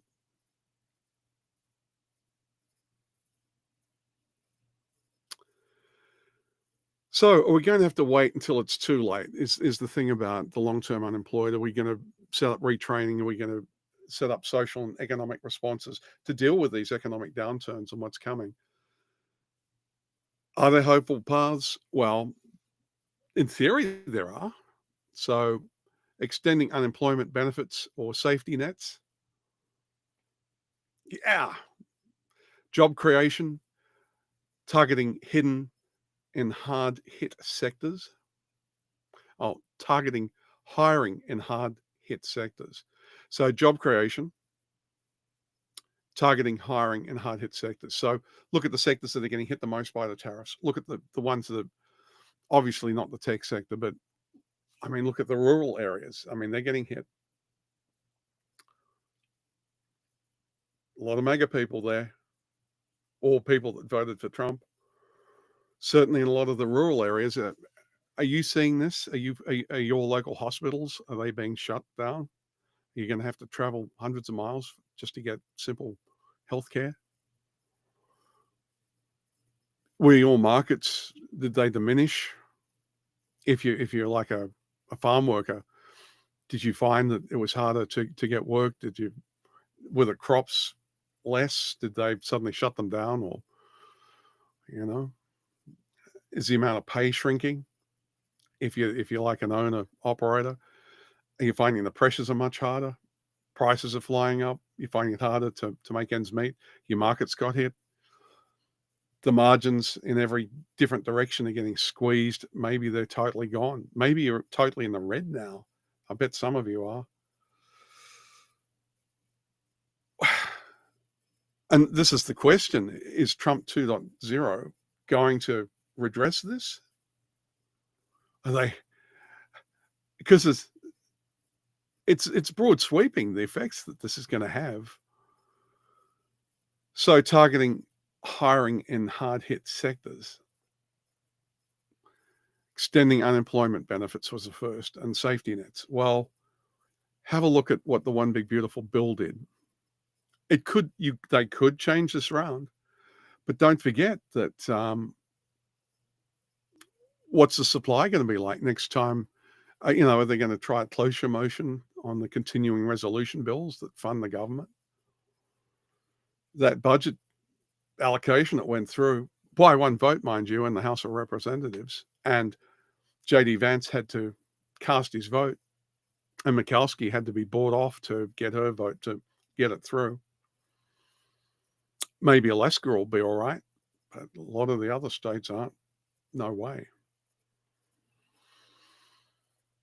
So, retraining and reskilling programs. Oh, wait a minute. These are ways to ameliorate these problems, right?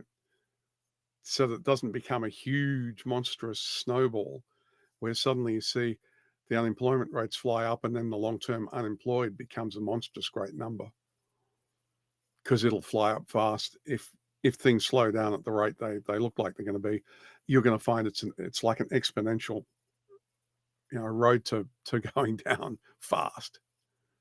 Because when these are, it's like the negative multiplier. The more it happens, the faster it gets. The more the economy goes down and slows, and the faster and sharper it is, the more damage it does. Right? Changing employer attitudes, fighting bias, possible. Role of the Fed, rates cuts, fiscal stimulus. Well, you could do that. There's a cost to doing that, though. And the cost of doing nothing, generational damage, is what's in the balance. Okay, that's what would be nice to happen, right? What is going to happen? Do people think, and I'm curious about what your thoughts are on this, do people think that the current administration, the current people in the Congress, are likely to redress those problems and deal with them like a stitch in time to try and prevent an avalanche of happening of a monstrous Great Depression? I mean, are they going to arrest this? Are they going to try and fix the problem and improve prospects for people that can't get work, particularly people that are getting older that are finding it hard to get back in if they suddenly lose their role? Or you're just going to let a huge underclass spiral, and then what are you going to do? Have thousands of homeless people suddenly appear? And what are you going to do? Let them all starve and suffer and just say, too bad, go get a job when the job market is shrinking? or at least we're seeing the amount of jobs, the jobs growth isn't there. The new job creation isn't there. It's sliding off. And if these negative economic effects take their toll,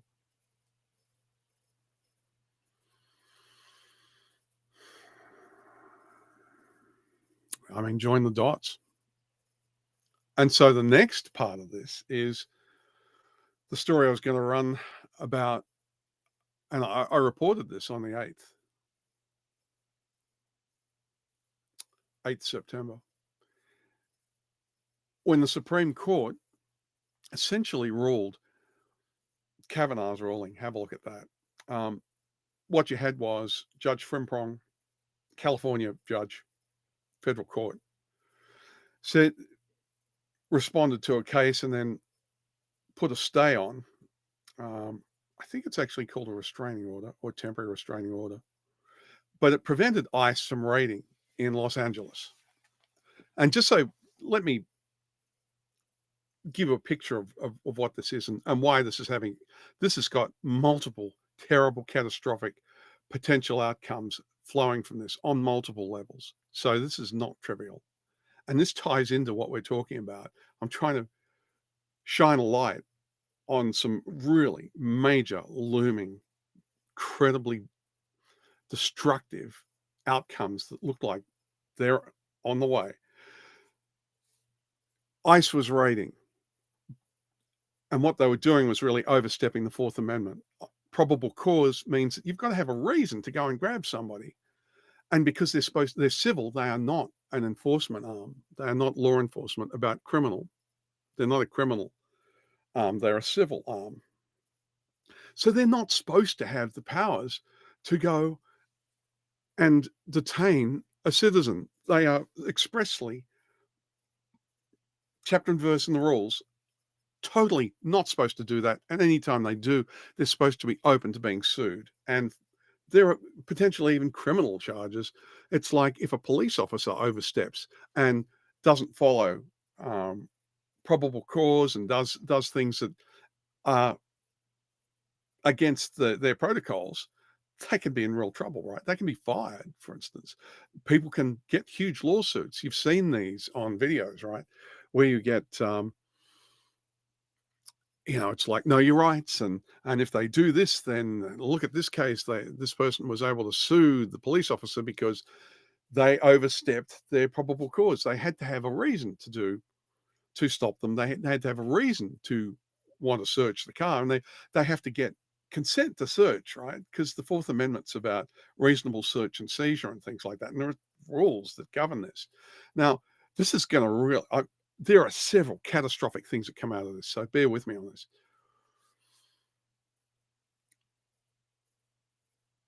The government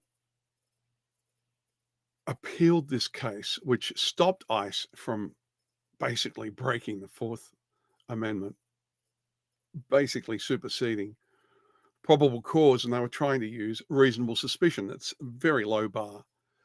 And it's kind of like a lot of these legal standards, though, are pretty elastic and they're open to interpretation. There are gray areas in them, all right? Always has been. And the idea is that your courts are supposed to then make rulings on this and interpret the law, okay? So Judge Frimpong is the lower court judge that made a temporary restraining order, I think it's called. Don't quote me. But the net effect was, she said, no, I'm making an order. You cannot raid like this. And if you do, then you're breaking the law, basically, while we resolve this court case, which might take months. Now, that was appealed up by Trump 2.0, by the government. I think Department of Justice people, appealed it. So it went to an appeal court. The appeal court reviewed the case and said, yes, the Constitution says the Fourth Amendment holds, and yes, probable cause is the key thing, and yes, they're in breach of that, therefore they can't raid. Or if they do, there are certain parameters that it made it difficult for them to go just indiscriminately going and grabbing people off the street and just terrorizing the whole of Los Angeles. Oh, and that's what I was going to do, was to characterize. Don't forget, Los Angeles, in the core surrounding areas, like the city, and then, that's like 4 million in the really core urban areas, but the surrounding areas, which you can go down to, Irvine, or over to, where does it go? Where's the limits? I got to be careful about this, because I think San Bernardino is still in the limits, right? So I was looking at the map and trying to remember where the lines were. I think like Irvine's down deep south. I don't think San Diego quite counts. I think that is counted as separate. So that's its own entity, and that's millions of people too. I wonder if they're active there. And then, like, I know San Francisco isn't counted as part of Los Angeles. I mean, that's way, well away, but you can still drive there. It's still within driving distance. So, but I don't think that counts. So I don't know. Is it Simi Valley, and does it go a bit further than that? I'm not sure. So San Bernardino. Anyway, lots of people. Anyway, there's a surrounding area, but it's got about 20 million people. All right. So there's 20 million odd people. Roughly half of those, like about 10 million, and how you define this, it's a slippery slope, but just for the sake of argument, let's say it's about 20 million in the surrounding area, which is a huge amount of people. That's bigger than many countries in the world, you do realize, right? So 10 million of those people have some sort of, I don't know what the correct term would be, but, often people use the term, brown skin, speak Spanish, etc. But the appeal went up to SCOTUS, to the Supreme Court. So they are then asked by what's called the shadow docket. So there's an emergency backdoor system for taking your case and sticking it at the top case to be looked at by the the 9 justices. And of course, that split 6-3. Six struck down the order that was preventing ICE from raiding. And what Kavanaugh did in his findings, he was saying that essentially, and I'm paraphrasing, but the way it came across was, if you're brown, you speak Spanish, if you're in a low-paying job like landscaping, farm working, car wash, I think were some of the examples. But, like if you're a gardener or something, which, there are thousands of people that are gardeners all over the place. Thousands of the citizens, millions probably, really. I mean, 10 million, I mean, I don't know, not millions, but, a big chunk of people. And then locality. And all those, the interpretation is basically that that's reasonable suspicion, which means if they go to a farm somewhere and there are brown people that are working there who speak Spanish, that's sufficient. And even just a couple, like, well, you're brown and you're working there. I mean, the probable cause isn't even there. It's just, it becomes assumed that they have the right to just go and grab people. I mean, there were limitations like the Fourth Amendment. It's like, you're not supposed to be able to just, it's like, this isn't criminal though, because, see, they've got a loophole here, because the criminal aspect is different. This is not about criminality. This is about a civil enforcement on immigration grounds. But if you have 10 million people, of which I can't believe that there is 1 million undocumented people in LA. Well, it's possible, I suppose, but I think it's highly unlikely. I mean, even 200,000 might be pushing it, and it might be even a lot less than that. We're talking about a fraction of the population that they're going for. And yet they're now, unbelievably, it's basically made racial profiling into law.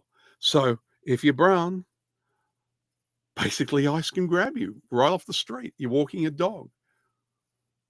You're going to the supermarket. You're a street vendor making a living. You can be a lawful permanent resident. You can be a valid visa holder doing it that has the right, maybe maybe you're a valid visa holder that comes in for some special. It's like in the Hyundai plant that they raided. And was it 500 odd Koreans that they went and took into custody, which is ridiculous because the Trump idea is, we're going to bring all this investment into the US and have new jobs generated that way. Well, Hyundai said, yeah, all right. Whatever reason, they were kind of incented somehow to go and set up a plant. And they brought in a whole lot of people on temporary visas, but they were specialist visas, okay, because they had specialist knowledge for the plant to train American citizens to get jobs, a lot of jobs, because the South Koreans said, yeah, all right, we'll help you out. We'll invest and we'll set up a plant and we'll bring in our people and we'll train up Americans. And what happens? ICE goes in and brutalizes these people.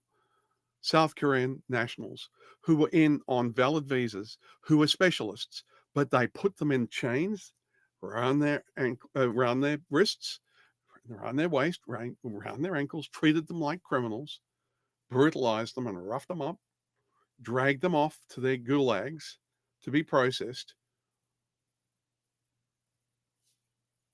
I mean, this is what I'm talking about, like destroying the goose that lays the golden egg in California and hitting LA where how much commerce is here. A country does the right thing, the very thing that Trump's saying is the justification for all these crazy tariffs that actually are doing it, destroying the country. And a foreign country invests, as the whole idea was, make them invest more and bring more jobs back to America. Well, that's what happened with the Hyundai plant. And what happened? What happened? ICE came in and threw a spanner in the whole works, terrorizing these people. And so Hyundai had to say, we'll compensate you, and I'm so sorry to their people. If you want to go back home, no questions asked. Gave them some sort of compensation, whatever. But I mean, the South Korean company now has egg on their face, and they've been punished for doing the very thing. The whole rationale for the tariffs was thrown in their face. How does this make sense? I'm going to tell you how it makes sense in a way. But in terms of commerce, in terms of prosperity for the future, in terms of growing the number of jobs, I've just shown how the economy is in trouble, how long-term unemployment is looking to rise dramatically. We were staring down the barrel of potentially a major recession or worse, a depression. And you're doing something that's going to accelerate that by doing this for what? What possible gain? You had to pay the people in the ICE uniforms. You had to pay for the whole infrastructure that supports that. You had to pay for everything to gear up these thugs in masks and tactical gear, because that's what they are. They're just thugs. I mean, you've thrown out, due process and everything like that. You've thrown out probable causes out the window.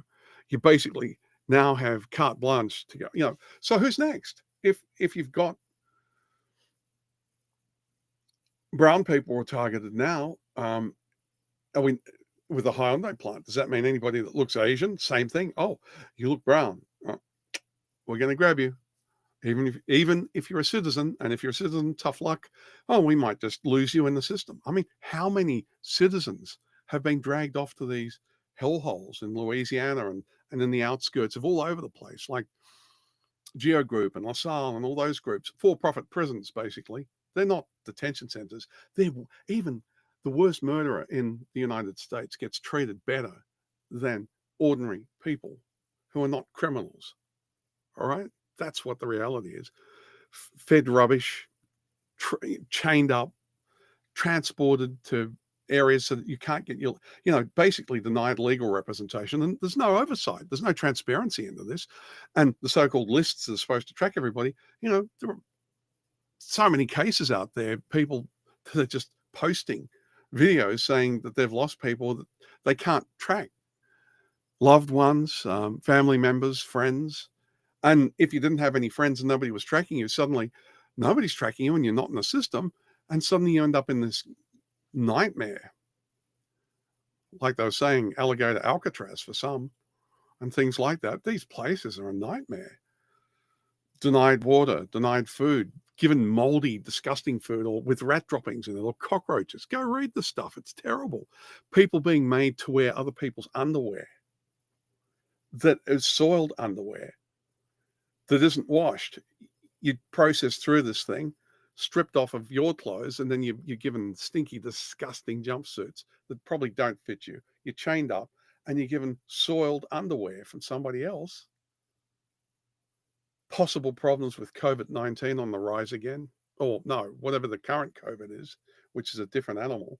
So COVID is rising again.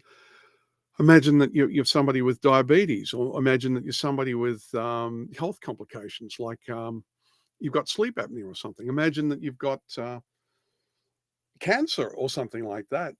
They restrict the healthcare to save money, to make bigger profits. And people lose their teeth and things like that in there, and real threats to their health.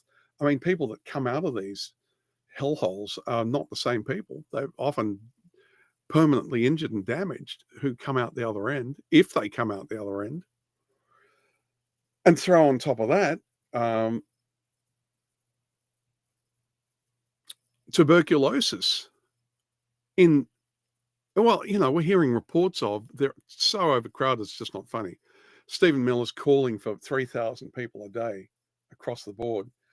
Apparently the ICE people can't keep up with it, and they're totally demoralized because they're yelled out day in, day out because they're not making their quotas. So they're incented even more to go and just randomly grab anybody they possibly can. And so look at the way this is going. So probable cause gone. But here's the really scary thing. If this is turned into precedent, and ICE is given these sweeping powers to just grab people for the most ridiculous reasons. So it's just reasonable suspicion. Oh, you look like you might be whatever it is. And they just write that down, and that's enough. And so you could be an elderly person walking a dog or something. I mean, look at the videos of these people, like children. They put children in chains. They've thrown flashbang grenades at children. My God. And what else are they doing? Well, here's the thing that really worries me, and this is the one that I promised was going to be a far-reaching, scary thing. What if they take it further and say, oh no, the Fourth Amendment no longer counts in your home. They don't need a warrant to bang down your door. Well, we're going to throw that all out. Reasonable suspicion is you look through a window and you see somebody that could be an immigrant, go and bash down the door, and you're authorized to do it. Is that what's coming? Because that's next. That's the next step. And on the other side of this, well, if they're going to target the brown people, the Latino, Hispanic, whatever it is, whether you're from Mexico, your heritage is there, or your heritage is from, whether it's Guatemala or whether it's Peru or Argentina or Brazil or Bolivia, or I don't know, even El Salvador or Honduras or whatever. So Central America, South America, because you've got brown skin and you speak Spanish. Even if you're a citizen, they can grab you. Does this not sound like Germany in the 1930s? And what's to stop them from upgrading that to, oh, yes, if you're Asian, and then what about anything else? Oh, you've got dark skin. And then where does it go? Then even if, then it's open slather that anybody that looks like they could be an immigrant, so it becomes anybody. I mean, it doesn't take much. And this is the Supreme Court doing this, because the Fourth Amendment's pretty damn clear, right? It is crystal, probable cause. Your search and seizure is limited by the Fourth Amendment. And it's like they stood on its head, the idea of a president is now above the law, has immunity for official acts, which means anything they're doing in the role. You're immune from criminal acts suddenly. Like that was in the Constitution when it was written, when the amendments went through. 100 years ago too? No, that never was anywhere. So they made it up. So that's the other Achilles heel of the Constitution, because the supreme body that makes the rulings and determines what the interpretation of the law is the Supreme Court. So I know that there's a lot of academic debate about this, but if you look at what they're doing and this stands, if 10 million brown people at risk, and by the way, all the other brown people, what's that, 50 million, 100 million? Gee, I don't know. It's whatever it is, it's huge right throughout the country. Whatever that percentage is of people that have Latin, Hispanic, or I don't know, apologies if I'm not using the right terms. But basically, if you're brown and you speak Spanish and they're going to go and grab you, I mean, how many people is that? It opens it. How is this even remotely all right? How can anybody even possibly argue that this is a good thing, that having a group of thugs that are ill-trained with automatic weapons can come up, terrorize communities, tear families apart, damage businesses? And this was my other argument. In this economic climate where we are looking at a huge downturn, you've got billions of dollars going to these thugs with masks and automatic weapons. Oh boy, are they going to kill somebody soon? Or are they just empty chambers? They don't have any bullets. Is that what's going on? Or are they really, you know, full magazines ready to go? And some of these, the more people they're trying to get, they're really scraping the barrel, because nobody, by the way, if you're a nice person and you're a decent person, for God's sake, just resign, get out of there, stop doing it, because this is fascist stuff. This is Gestapo stuff, right? So this is being enacted on your primary commerce engine, right? Los Angeles, 20 million people, and you're going to terrorize and damage all the economic, backbone of the whole area. You're doing terrible damage. It's the goose that lays the golden egg. Why are you attacking that? Okay, you see what I'm saying? The prospects for the future are really looking dark. And I mean, not just dark, but really dark, because all of these measures that would ameliorate or put the brakes on some of these problems, all these structural changes are going to deliver terrible. It's going to exact a terrible price on the United States for everyone. Question is, why would you do this?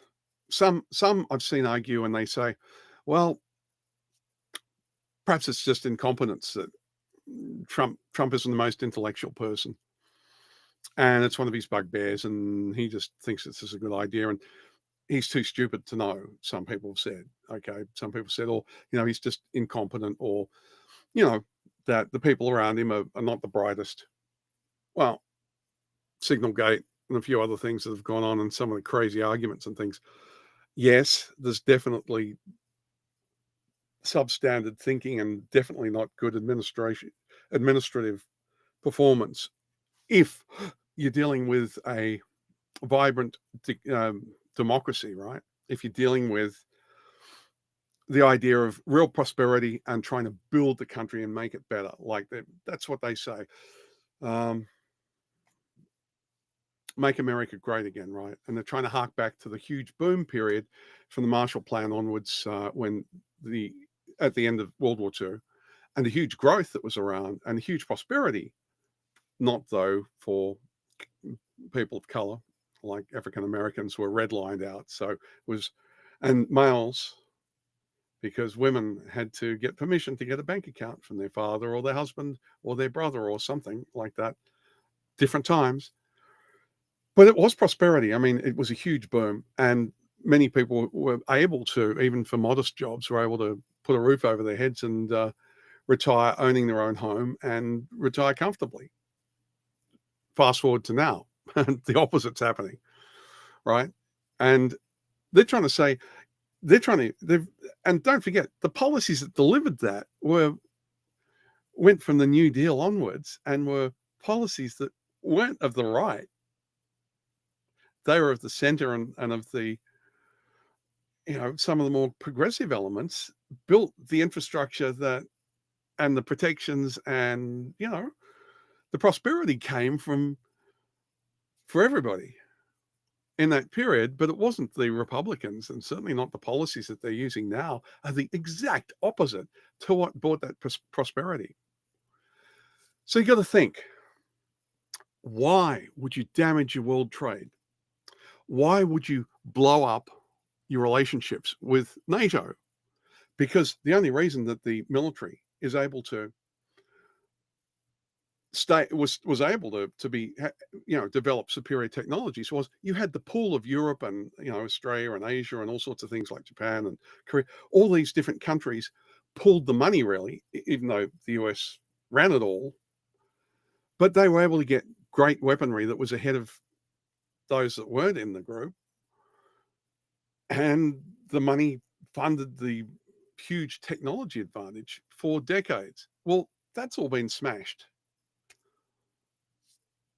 And look at NATO, they're all trying to look after themselves. They're working to support themselves, and they've basically accepted that the US says, no, we're going to stand alone and be isolated.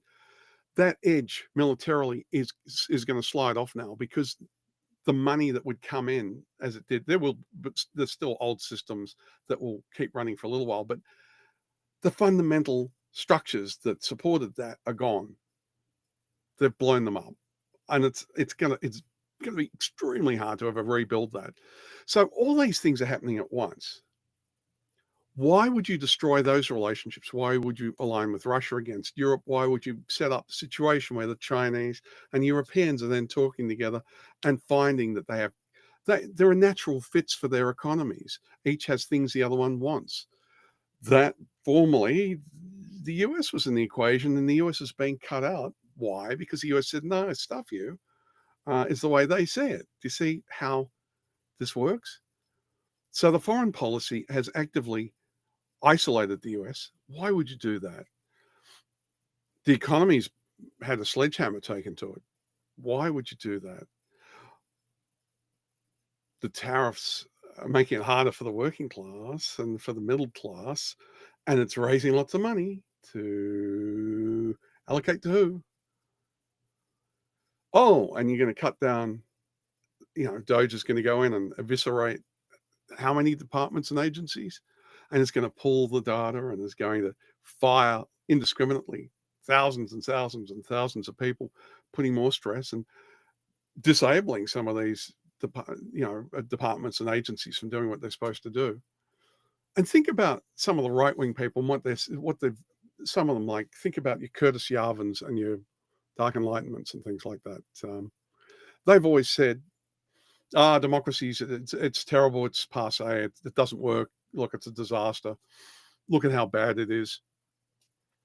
Well, yeah, if your guys are taking sledgehammers and are destroying the thing and impeding it so it can't work and are constantly obstructing, like, look at the prosperity up until the late 70s, and then look how it's declined, and look at the policies. The policies that brought it up are that were there weren't the Republican policies, and the policies that have caused people's livelihoods to fall off. So you can't afford a house, so you can't afford to retire, so you can't afford healthcare, so you can't afford even to feed your kids sometimes, where you become homeless. That's the reverse policies. That's the super wealthy. Like, look at Eisenhower and how much the super rich would pay into the system, because they did. Even look under Nixon. Look under Reagan, what it was like. Now, Reagan's when they first started to cut it out, and then they introduced the trickle-down economics, because this is all this is. It's just a revamp, trickle-down economics. Oh, if the super rich get more and more money, it'll finally come down and create more jobs. Yeah, right. You feeling like you're getting more money? Are you feeling secure? Do you really think that the economy is going to benefit you, particularly if it slides off? Do you really think the one big beautiful bill really benefited you that much? in comparison to, it depends on the scale where you are. I mean, the more you earn, the bigger the tax cut, right? It was a sliding scale. It was regressive. The more in need you were, because you're struggling to survive, you got hit the hardest. That's what happened in the bill. And the more money you had, the less that you needed the tax cuts, the more you got, right? So these policies that are being enacted are totally antithetical. They're totally against, they're destroying the very foundations that made the prosperity possible in that, from the Reconstruction period, the Marshall Plan, when Europe was rebuilt rather than have it fall into chaos and become a nightmare. And look at the prosperity, and people did really well up until maybe the early 80s. There was still some positive momentum, but the seeds were planted to destroy systematically, like dismantle education and destroy that. So people's education slid off, healthcare slid off, your real wage value slid because inflation went up, but the wages didn't, right? To now. So why would you want to, when your whole catch cry is make America great again? So it's going to be a bigger power, more powerful, project more economic power, project more military power, whatever. Be a greater place. You'd think it would mean greater education and more opportunities and better pay and more jobs, right? Why is the exact opposite happening? Why would you, as an ally to NATO, throw a sledgehammer into that? Why would you throw a sledgehammer into your relationship with Europe and Asia? Why would you burn your allies? Why would you lean on Canada and say terrible things that really upset them? And quite rightly, they were not happy and still aren't. I'm talking about the government and what it's doing. Think about this. Why would you do all of that? Out of stupidity and ignorance because you're incompetent? I've seen some people argue that. I saw a couple of great videos where people were saying all the things I've just said, but their conclusion was that Trump is just not very smart and that he's not thinking right. That's possible. But I actually think it's something very, very different. And that is, Trump presides over stuff. He's the figurehead. He doesn't want to get involved in the nitty gritty. He delegates this, like Stephen Miller, for instance, is one of his great architects to do. He says, yeah, go hit that. Stephen Miller. That's why Stephen Miller has so much power, because he has Trump's ear and he delivers what Trump wants him to. And he goes and he does it ruthlessly. Like, I hate the guy. That's what's happening there. And then you look at J.D. Vance. And who backed J.D. Vance? Well, Peter Thiel, for a start, backed him to become a senator and backed him to become vice president. And where was Vance not that long ago? He was having a meeting in Butte, Montana that wasn't really a secret with the Murdochs. There was discussion about Trump's health and things like that. I don't think Trump lost his mind when doing, I think maybe he had misconceptions. But I think a lot of what happened was by design. I think the real agenda is, if you want to, and this is my speculation, but I think what the real agenda is to make America into a kind of a dictatorship. Either follow the Viktor Orban Hungary model, or maybe a bit like the German model back in 1933 onwards. There's a lot of parallels there. I'm actually doing my quick plug for dictatorship bingo is what I call it, but it's a 25-point preconditions stroke indicators. It looks at a variety of, like Italy, Germany, Poland, Russia, Spain, Chile. Oh, was it Venezuela? I think was the other one. God, I'm losing my mind. What did I say? I said Poland, Hungary, and Turkey, of course, etc., etc. So, and I've looked at how those what were democracies transformed into some kind of dictatorship or authoritarian regime. And the parallels are pretty stark with what's happening here in the United States. So I think, so my controversial opinion, yes, but looking at it, it makes no sense to destroy all these things and put yourself in a worse position unless your objective is absolute power, some sort of dictatorship. And why would you want to destroy your economy and destroy all your relationships? Because it's easier to control people then. You isolate people, you make it so that people would just focus on just trying to survive. And then it's much easier to then blame other groups and say, oh, the immigrants are taking a job.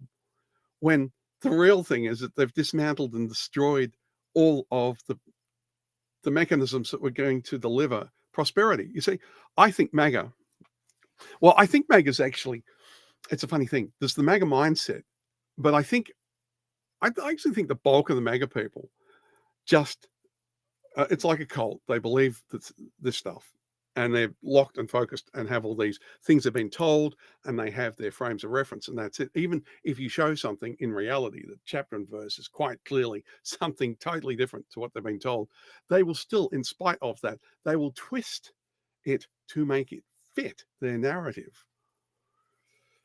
Which is why this Charlie Kirk thing is a nightmare, because they're being told, oh, anybody that's not us are enemies and bad people and want to destroy the place.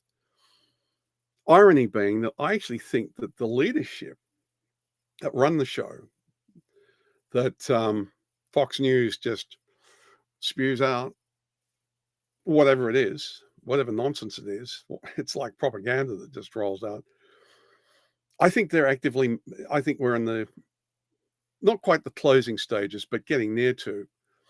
I think ICE is going to work like a Gestapo. I think the Supreme Court, there was no accident that these rulings went up and that basically, I think they want, well, they've even said it. Even Stephen Miller said they want to get rid of habeas corpus. They don't want to have due process. And why is that? So they can just arrest anybody they feel like at the drop of a hat for any reason at all, like the Gestapo did.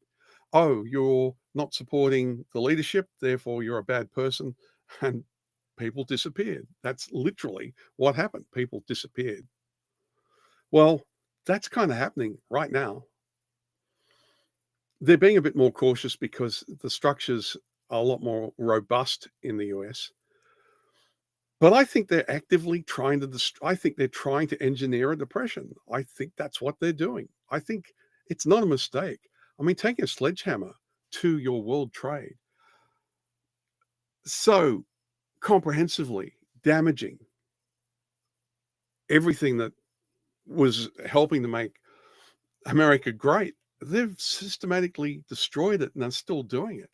And they've purged, like the FBI and the Department of Justice, they've purged those. And so they're not even focused on white collar crime or RICO cases. And they're certainly not hitting the cartels, like maybe the cartels paid in some meme coins to be left alone, you know, but that's the way dictatorship and authoritarian regimes work. Is that what's happening? Because I mean, suddenly the FBI is all focused on the FBI on the immigration, and even with the Charlie Kirk thing, the guy that you know, the alleged suspect, because you got to still say that. God, I have to tread very carefully here. But the person that we think did it, because his father apparently got him to turn himself in. It wasn't that the FBI found him.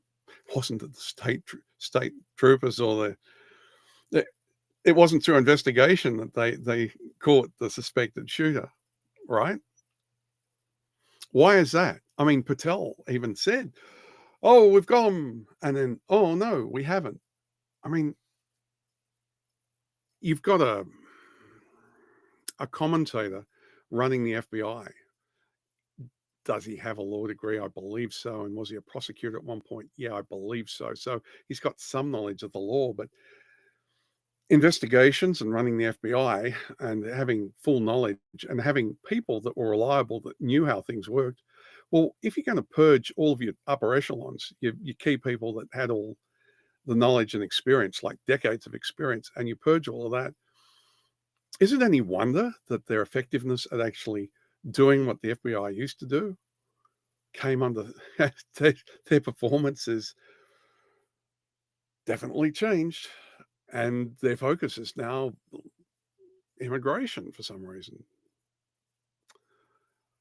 And really, if you look at the figures of the amount of immigrants that have been deported, I mean, they're struggling against even Obama and Biden's records, right? So what's it all for? Because it's not about crime, because they're not hitting like the heavy duty criminals. How many of those are they getting? I mean, do you see how they trumpet when they get one of these arch criminals, somebody that's got a really bad rap sheet? Do you see how they then focus on it and say, oh, we caught this guy? And it's like the big news, and they run it over and over and over, how wonderful they are because they caught a criminal. Yeah, but there's thousands of them, and you caught one? I mean, they won't tell us now, and the figures are going to be doctored, so you can't trust anything that comes out. But I really wonder how many cases, and I did try and run this, but I cannot trust the veracity of any data now.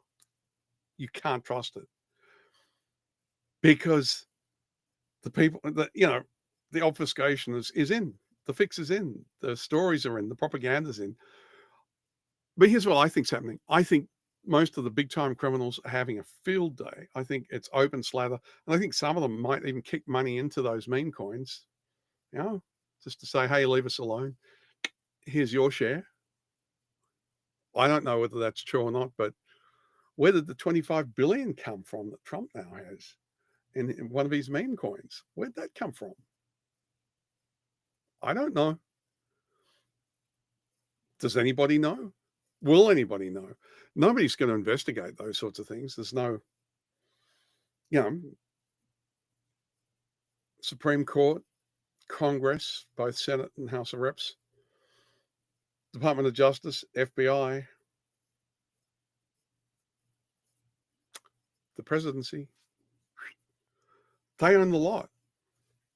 There are no checks and balances anymore, really. I mean, in theory there are, and is the ACLU and Democracy Docket and a few others, are they all out there fighting, trying to get it right?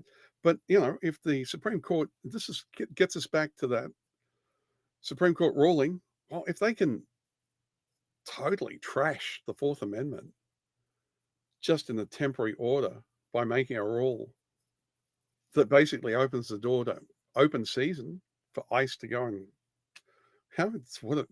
the reality is it's going to be open season, right? Where does this end?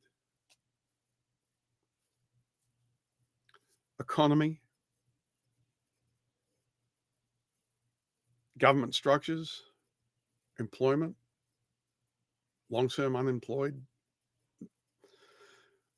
It's like a perfect storm.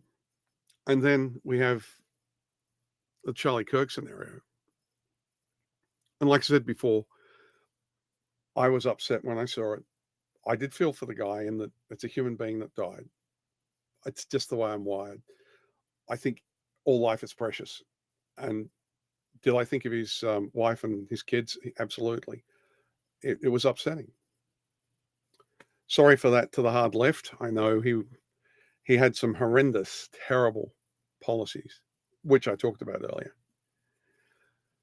But the problem with this is that that's being used as a justification, as a pretext for more violence to come. And when you're getting certain people of the right making pronouncements saying how anybody that's not us is evil,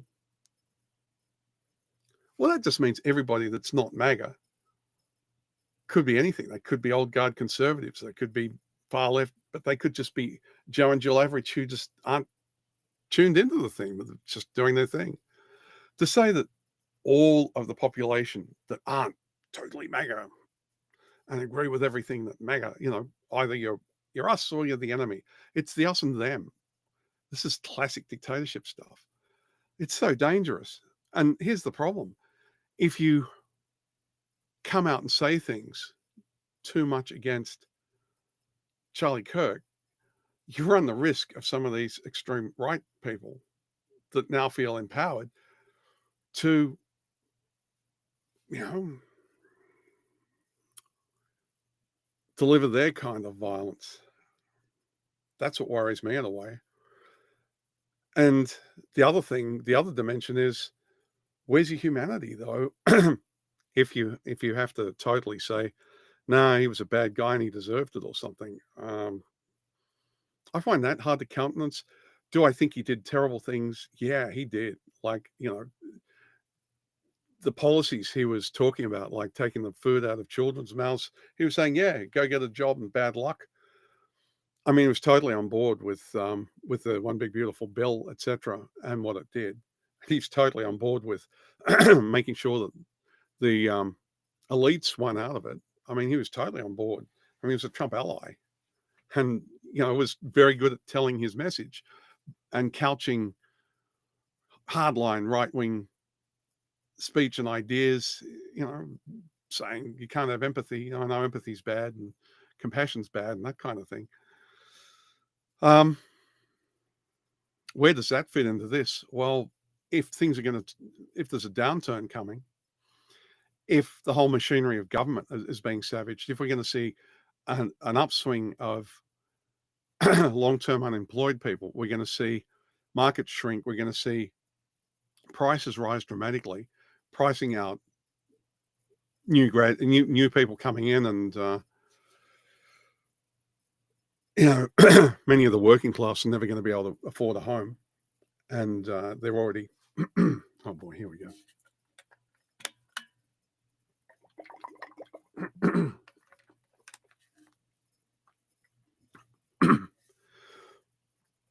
Upshot. Excuse me, I need a mute button.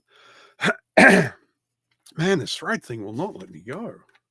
Sorry, live, and here we are.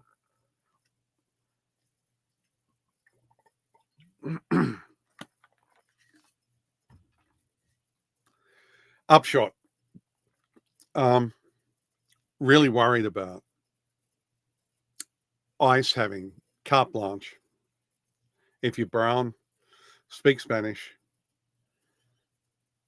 have a certain class of job, and you're within the LA area,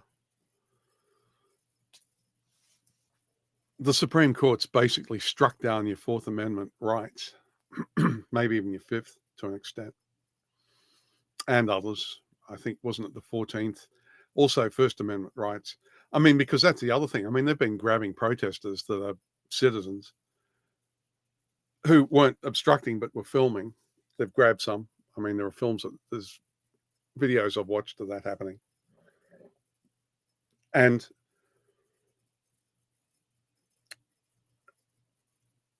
it's the precedent that it sets. But don't forget, this is a temporary order. So if the lower court in California rules, and that is then appealed up, and the Supreme Court then makes this a precedent with the final ruling, the implications that have are far-reaching. Because if you think about it, might be brown people today, but then it might be Asian people tomorrow, and then it might be black people next, and then, hey, if you're white, you don't think that you're going to be affected by this eventually, if not soon. You're giving a group of thugs impunity. You've just resourced them more than the FBI. Masked men, automatic weapons, sometimes plainclothes now, aren't identifying themselves. Wow, I am going to do a show on the Gestapo and its embryonic, its foundations. And it's scary. The parallels are there. And yeah, oh man, I should do that. I might do it tomorrow. I've got the dictatorship bingo. I really want to do that. But I wanted to address these things I would love to know what people think about these things. What's your view? What are you seeing? Do you buy this idea that when you really look at it, that their agenda seems to be to really dismantle everything? It's not about prosperity. It's the exact opposite. And that it seems to be that it's like, I don't know, they want their dystopian dictatorship of some sort. They want something like out of 1984, like a even bigger brother than Big Brother, George Orwell's novel. It's scary. Are there solutions? Are there ways that we can fight? Yes. My dictatorship bingo is going to go, and it's first of all, it's going to show part of the game how it's played, and then I've got a couple other ones that I don't know. I'm going to bring them in. There's a whole lot of different things that all tie together, and if you can see them and you understand how this game is being played, then you know where the hammer's falling heaviest and why. You know what the weaponry is that the right wing is using, that those who want to destroy democracy, that want to destroy the Constitution, because that's what this is. See, this is why when the right are saying, "Oh, there's no room for compromise," yeah, because dictatorship and democracy, there is no room for compromise. Either you have representative democracies with checks and balances, or you have some kind of authoritarian regime and some sort of a despot or a dictator, a king, a monarch. And read the Dark Enlightenment, look at Curtis Yarvin and Nick Land and people like that, how they describe, like, the townies, you MAGA people at the bottom, the parasite class, the townies, all that sort of stuff. If you don't think that you are considered that surplus, that you are surplus to everything, and if you can't see that if the economy goes down, I think they're deliberately tearing that apart. I think they're wanting to install a dictator, and if Trump doesn't survive long enough, because he's really sick, who knows? He seems to be like a cat with 9 lives. That guy. I mean, it seems like he can do no wrong sometimes. He can cross whatever lines he likes, but there is reality, and I think he is looking sick. He's sounding it. He's definitely aging, and there's going to be a point where he might not be capable enough to continue governing, to be the president. And so that means J.D. Vance will come in. And don't forget where he comes from, what informs his beliefs and objectives. Who knows what he's really going to be like? But can he bridge the gap, convince people like Donald Trump could? Is he that level of a demagogue? Don't know.